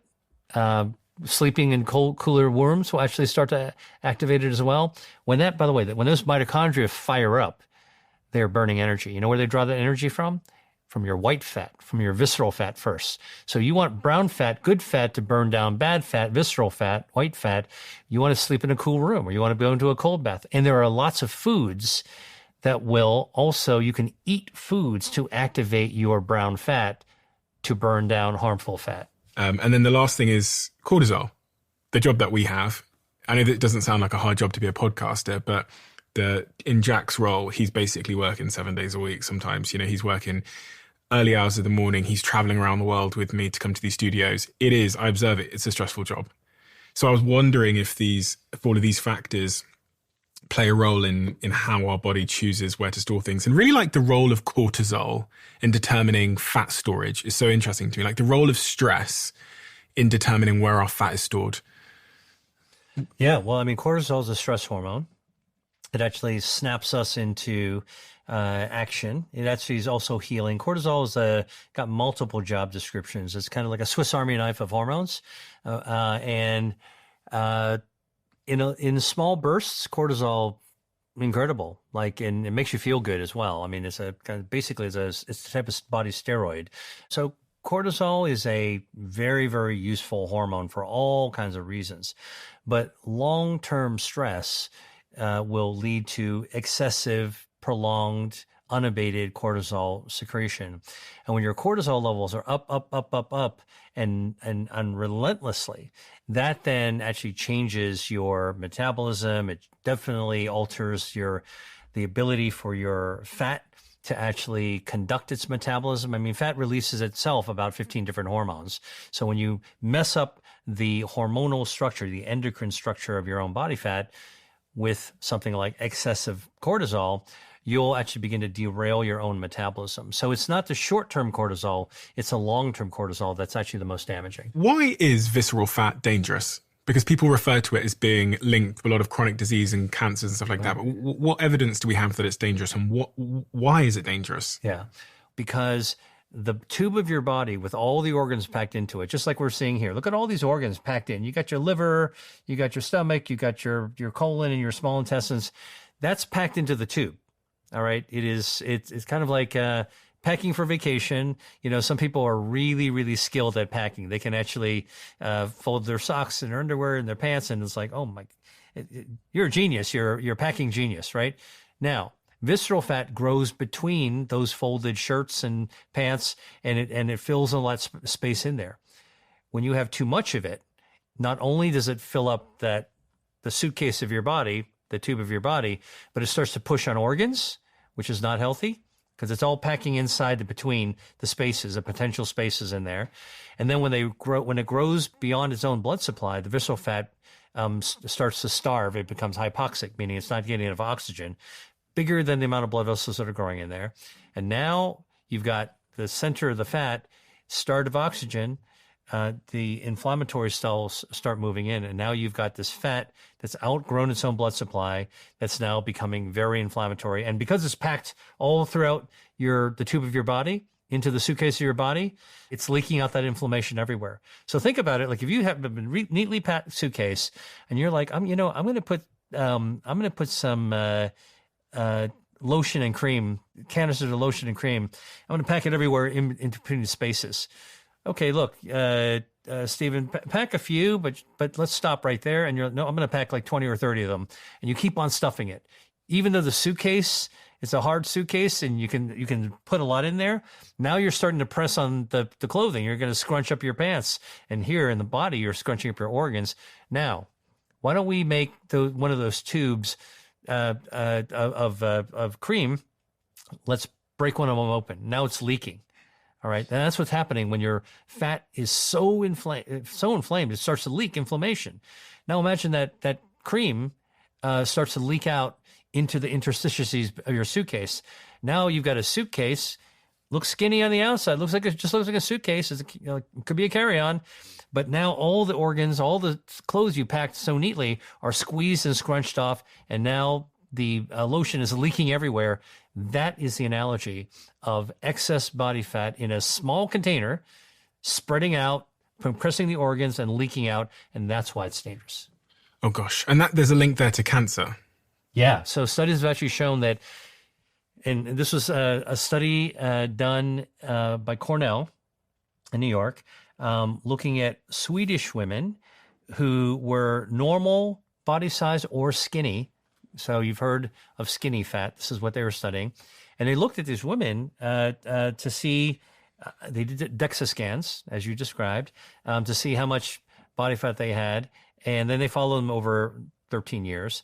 And they actually found that women who did not have extra body fat had, normal risk of breast cancer.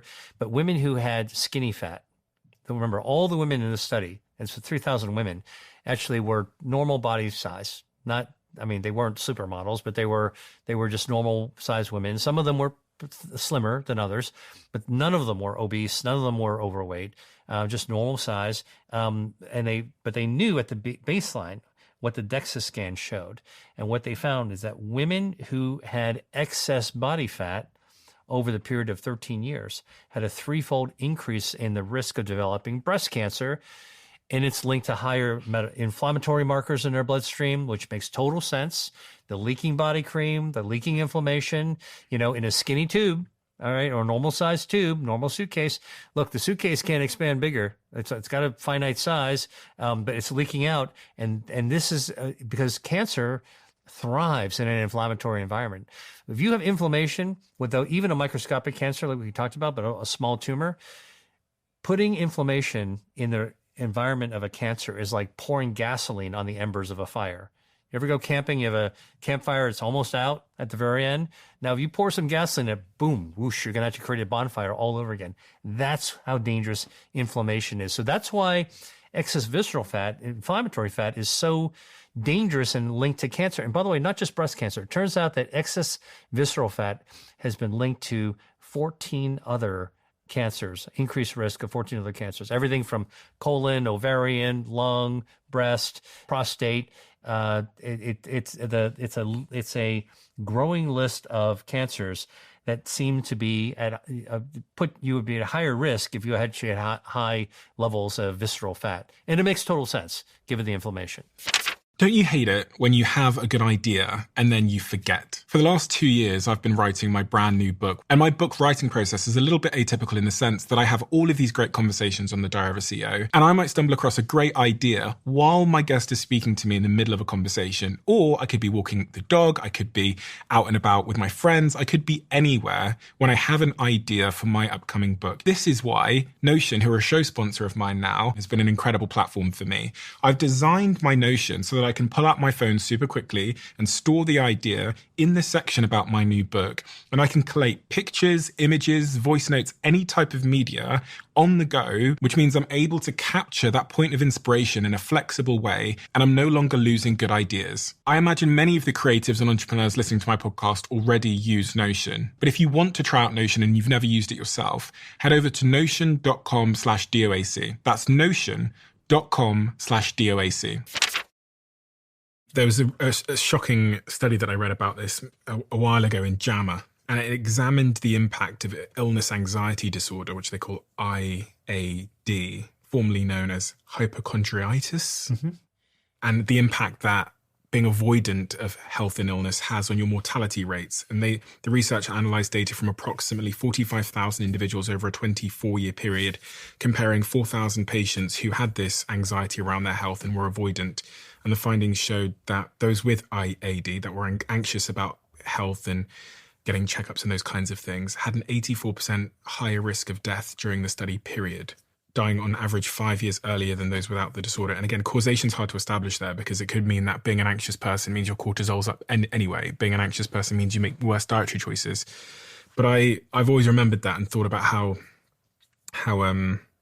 it's, I find it much better, especially as I age, and I'm going to be now confronted with more risks, especially things in men like prostate cancer. Being on the front foot is probably a better approach. Well, and if you take some proactive approaches using food as medicine, where you got to eat you got to eat every day. Most people eat 3 times a day. Most people encounter food about 5 times a day: breakfast, lunch, dinner, and a couple of snacks. If you realize every time you're encountering food is an opportunity to choose a food, an ingredient that actually raises your shields, supports your health defense systems, and know that, and trust your body, trust your health defense systems, that if you raise your shields, you're less likely to actually have problems later. Won't eliminate them. Okay. There's no guarantees in life, but it'll lower the risk. Here's an example, Stephen.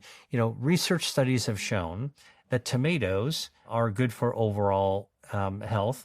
You mentioned prostate cancer. So studies have shown that men who eat tomatoes regularly, cooked tomatoes, actually have a 29% lower risk of developing prostate cancer. It's pretty good. What's the dose of tomatoes that you need to cook tomatoes you need to eat? 2 to 3 servings per week. All right. I can probably accomplish that. How much each time? Do I got to eat a wheelbarrow of tomatoes each time? No.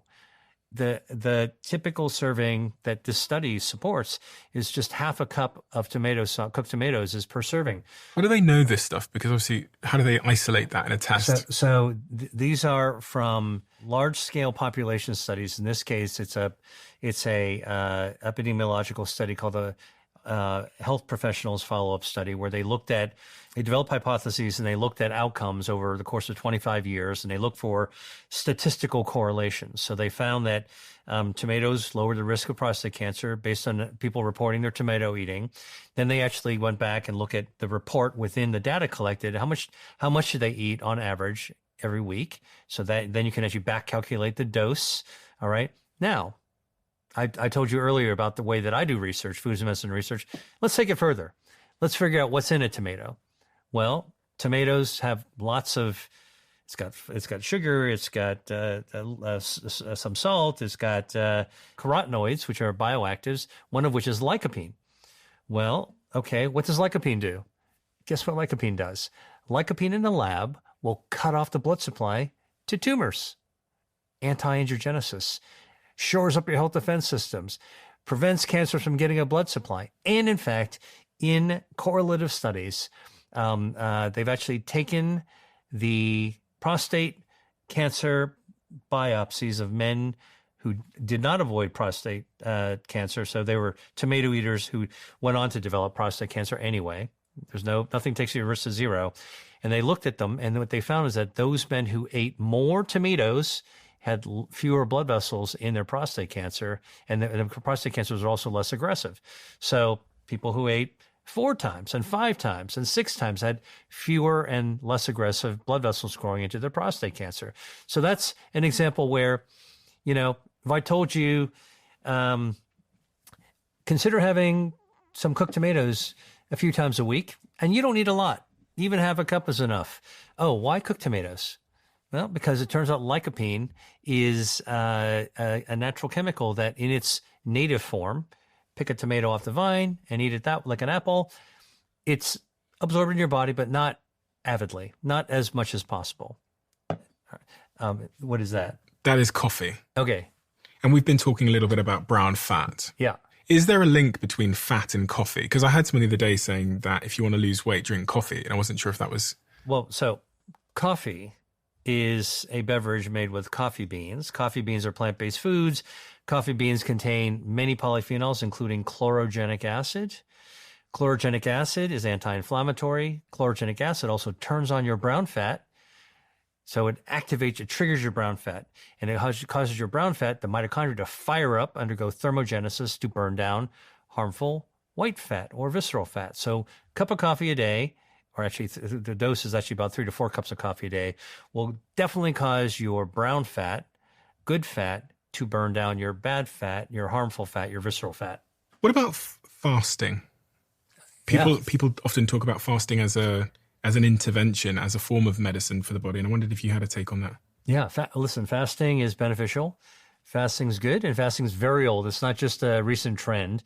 If you go back thousands of years, I mean, if you look at some of the oldest religions in the world, fasting was part of their ritual that would happen, throughout the year. Now, people go, well, what about intermittent fasting? How long should I fast? I try to tell people there is no magic formula for success for fasting, because we're all different and our bodies are different. Our lifestyles are different. There's no universal fasting protocol that's going to be one size fits all. However, I will tell you an easy way to fast, because fasting is very natural to us, is just paying attention to what you do every day and be mindful. So when you're sleeping, you're not eating. When you're not eating, you're fasting. So I try to be reassuring. So guess what? You're fasting every day anyway. When you fall asleep, you're fasting. All right. And the longer you're not eating and sleeping, the more time your metabolism, the Ferrari of your metabolism, of your body, can switch gears to burn down any extra fat that's accumulated. Now, if you've been eating whatever you want over time, you probably built up a lot of extra fat. Now, from your scans, apparently not. You don't have too much. All right. But if you're fasting regularly, you're burning down all that extra stuff. Okay. And so then how do you optimize that without having to calendarize your fast and figure out, how to schedule your meals?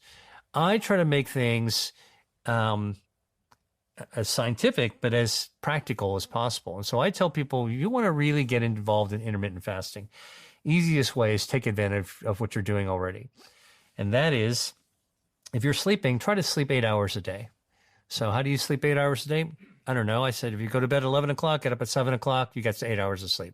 All right. We know that that's the sweet spot for your brain, for your metabolism, for burning unharmful body fat. How do you get more out of that? How do you turn that 8 hours of fasting into more? Well, what I say is that the night before, when you're eating dinner, let's say you eat from 7 to 8 o'clock in the evening. What I say is that when you finish dinner and you put your dishes away in the sink or in the dishwasher, that's it. no more eating. Stop eating. Nothing until the next day. If you're going to have dessert or whatever, squeeze it in there, but don't take a snack with you and sit by the television or, absentmindedly gobble food, and don't, before you go to bed, eat a big chunk of whatever. Okay. Now you got 3 hours before you go to bed at 11. Again, this is all a theoretical model. 3 hours of not eating. Your blood sugar goes down. Your insulin goes down because you're not eating anymore. All right. Now your metabolism shifts gears 3 hours earlier. Okay. Now you've got those 8 hours plus 3 hours. You got 11 hours. Now, when you get up in the morning, okay, let's say you get up at 7 in the morning, don't do what our moms told us to do, right? So if you were like me growing up, my mom, when I got up, was like, hurry up and get to breakfast and eat something so you have enough energy to actually go to school and learn something. All right. So I developed this instinct of actually just getting up and eating as quickly as I can, getting some breakfast in. What if I told you that what I do now, when I get up in the morning, I deliberately don't do what my mother told me to do. I get up, I take my time getting ready, I get dressed. I don't eat anything right away. In fact, if I'm dressed and I'm ready for the day, I might go check it out. I might go outside and take a look at the outside. I might go for a quick walk or check my emails, or I might read a chapter of a book or read a few pages of a book. I wait at least an hour before I eat anything. Now let's do the math, Stephen. 8 o'clock, stop eating. 11 o'clock, go to bed, 3 hours. 11 to 7, 8 hours. 3 plus 8 is equal to 11 hours. I got 11 hours of fasting in. Now I get up and I don't eat for another hour. Boom, 12 hours of fasting, just like that. Okay. Now, if you really want to do that 16-hour fasting, 16-8, just skip breakfast and get to lunch. And as long as you don't overeat at lunch, which does require a little discipline after you go for your fasting window, that you don't overeat and you're eating the right foods, that's how you actually get to do intermittent fasting in the most natural way possible. So there's one part of the body that we haven't talked about, which is, and my little mannequin here, inside its head, the brain. Yeah. And I'm wondering how some of the themes we've talked about link to one of the most common brain diseases, which people talk about, which is Alzheimer's and dementia. We talked about, I can't say that long word, but angiogenesis. Is there a link between angiogenesis, what we in the brain, health, dementia, Alzheimer's? Yeah, absolutely. So I mentioned to you that the human body's got 60,000 miles worth of blood vessels that are coursing through the entire body, bringing the oxygen and nutrients through the highways and byways of health. All right. 400 miles of those blood vessels are in your brain. 400 miles of blood vessels are actually coursing through our brain, and our brain is super metabolically active. Where the engine of the brain is functioning all the time, regardless of your IQ, regardless of what type of task you do. Our brain is very, very metabolically active, highly dependent upon a healthy circulation. Now, what we do know as people get older is that problems can occur with brain function. And the reason I'm framing it this way is that it's quick to jump to a term that people use like dementia or Alzheimer's disease, thinking it's one thing. But in fact, dementia is just a descriptive term for your cognition not working properly, most commonly as you actually age. Alzheimer's, even though it is one type of diagnosis, is probably several different kinds of disease as well. And we do know that there are different types of dementia. Alzheimer's is a subset of dementia. Alzheimer's dementia. There's a more common type of dementia called vascular dementia. And that's where those 400 miles of blood vessels in your body actually narrow, get hard, get clogged up, and don't have good blood flow. So you can imagine if you were to actually interrupt the sprinkler system, the tubing, the blood vessels, the tributaries bringing oxygen to your brain within those blood vessels, okay, over time, your brain is not going to function very well. So vascular dementia is by far the more common type of dementia. So what can we do to maintain healthy angiogenic blood vessels throughout the course of our lives? For anybody who aspires towards longevity, all right, you should be thinking about how to avert that path where your blood vessels, your circulation to your brain gets impaired. The more vascular, blood vessel healthy, angiogenesis supporting diet and lifestyle and medications that you take, the better it's actually going to be. Now, well, here's what's interesting. What are some of those things? Turns out that dark chocolate, plant-based foods, the cacao, actually helps your body produce something called nitric oxide. Nitric oxide actually widens your blood vessels so you get better blood flow. So dark chocolate is one of those foods that actually seems to be able to promote better vascular health, including in the brain. Now, there are other foods that can produce nitric oxide as well. Beetroot actually can produce nitric oxide. Spinach can produce nitric oxide as well. Those are vascular healthy. Now, here's the other thing. When you produce nitric oxide, like with these foods, you know what nitric oxide does? It recruits stem cells, healthy stem cells, not cancer stem cells, but healthy stem cells from your bone marrow. Stem cells are primitive cells that can turn into anything you need them to be. Turn into a brain, heart, lung, liver, skin, hair. Our stem cells actually regenerate us from the inside out. Now, you know that one of the things that happens as we get older is our brain atrophies and can start to degenerate. It shrinks. Literally a scan of an older person, the brain matter, the mass of the brain shrinks inside the skull. Mm-hmm. It's like a cotton shirt that shrank. Mm-hmm. And you see this actually in a scan. And so in order to be able to try to keep the shrinking from happening, you want to make sure there's good blood flow going, which actually helps to keep the brain growing in a healthy and maintained in a healthy sort of way.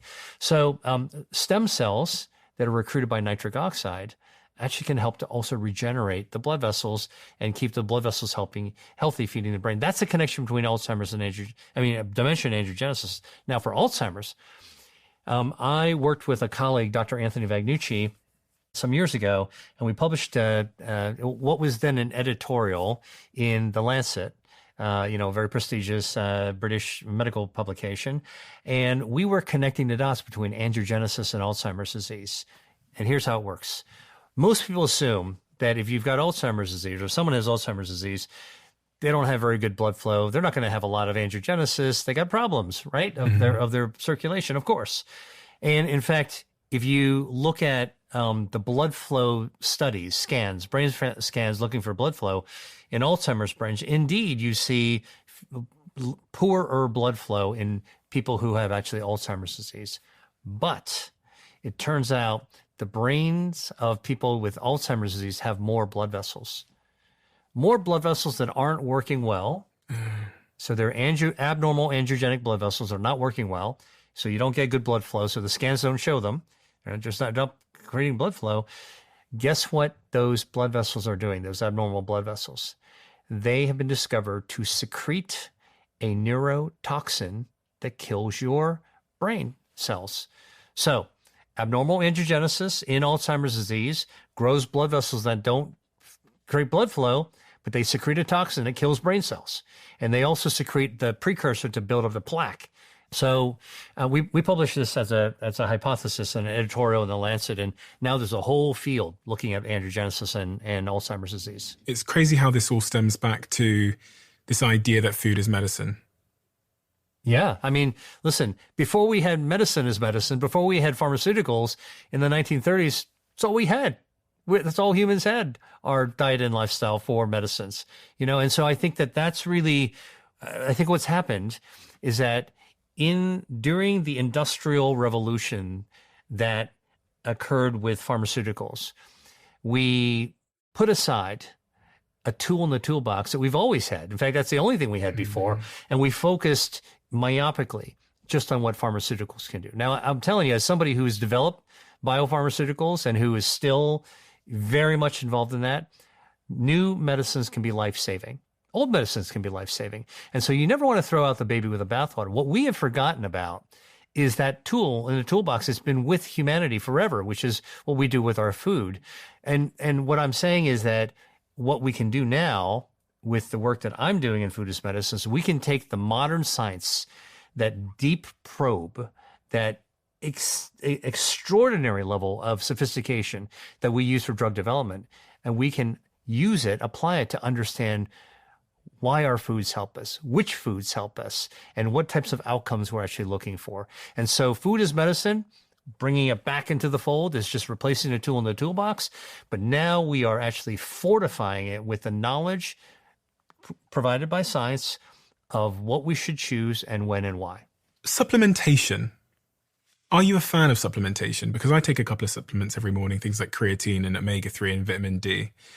Do you take supplements? Yep, yes, I do. And I'll first say my first off approach is that we should get most of the micronutrients that we need to be healthy from our food.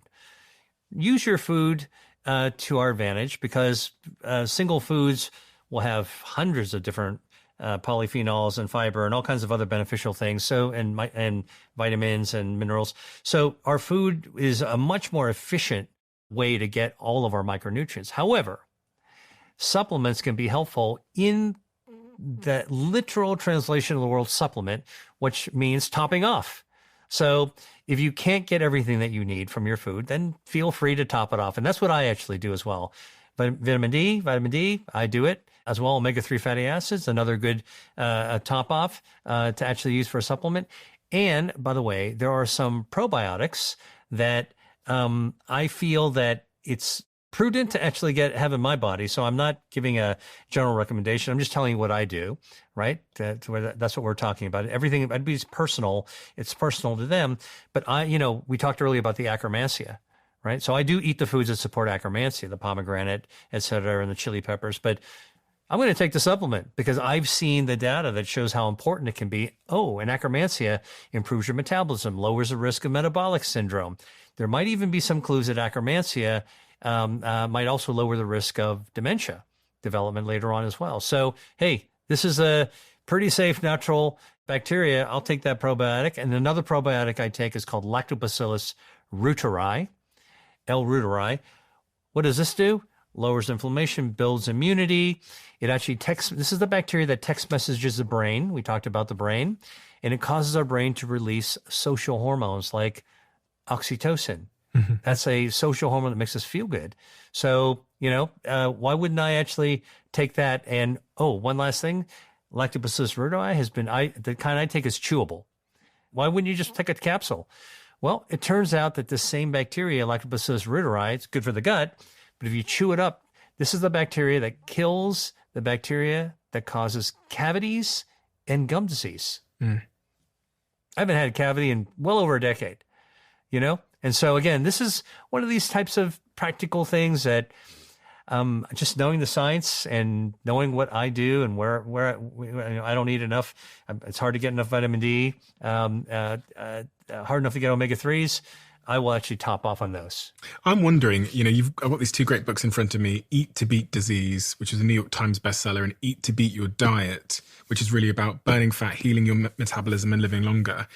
I know that you must have some favorite, people use the term superfoods all the time, but there must be some foods where you look at them and just think they are little miracles in their own right.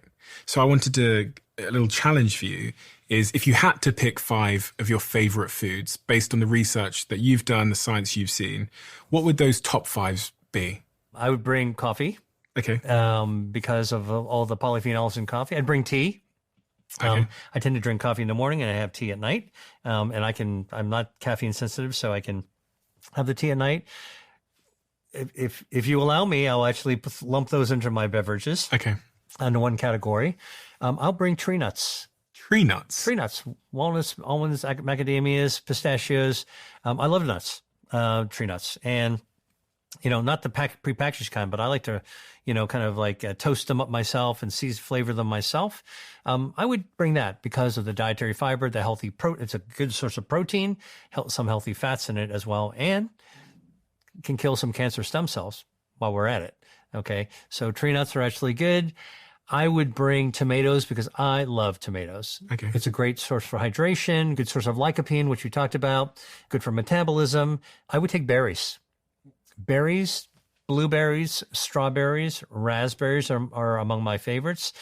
Raspberries, you might be surprised at this, but raspberries are pound for pound or weight for weight, one of the most fiber-rich foods out there.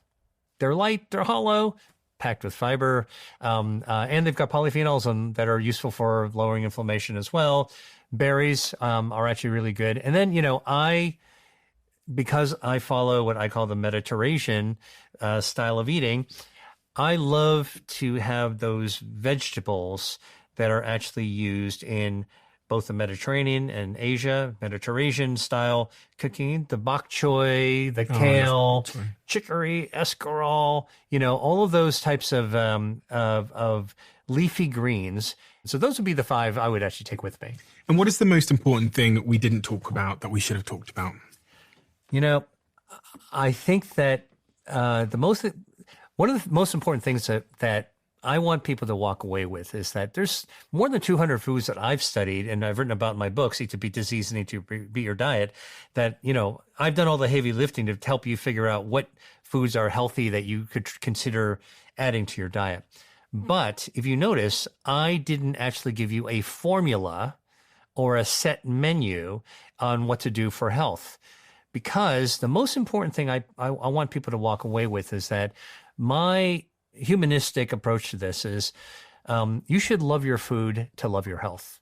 And if you could actually do both at the same time, you have to find out what are the foods that resonate with you. What do you prefer? What do you enjoy? So if you could look at 200 healthy foods, which is what I have in my books, and just take a highlighter or a pencil and circle them. Circle the ones you already love. Start and stick with those. You're already way ahead of the game. And that builds confidence that you're actually doing the right things.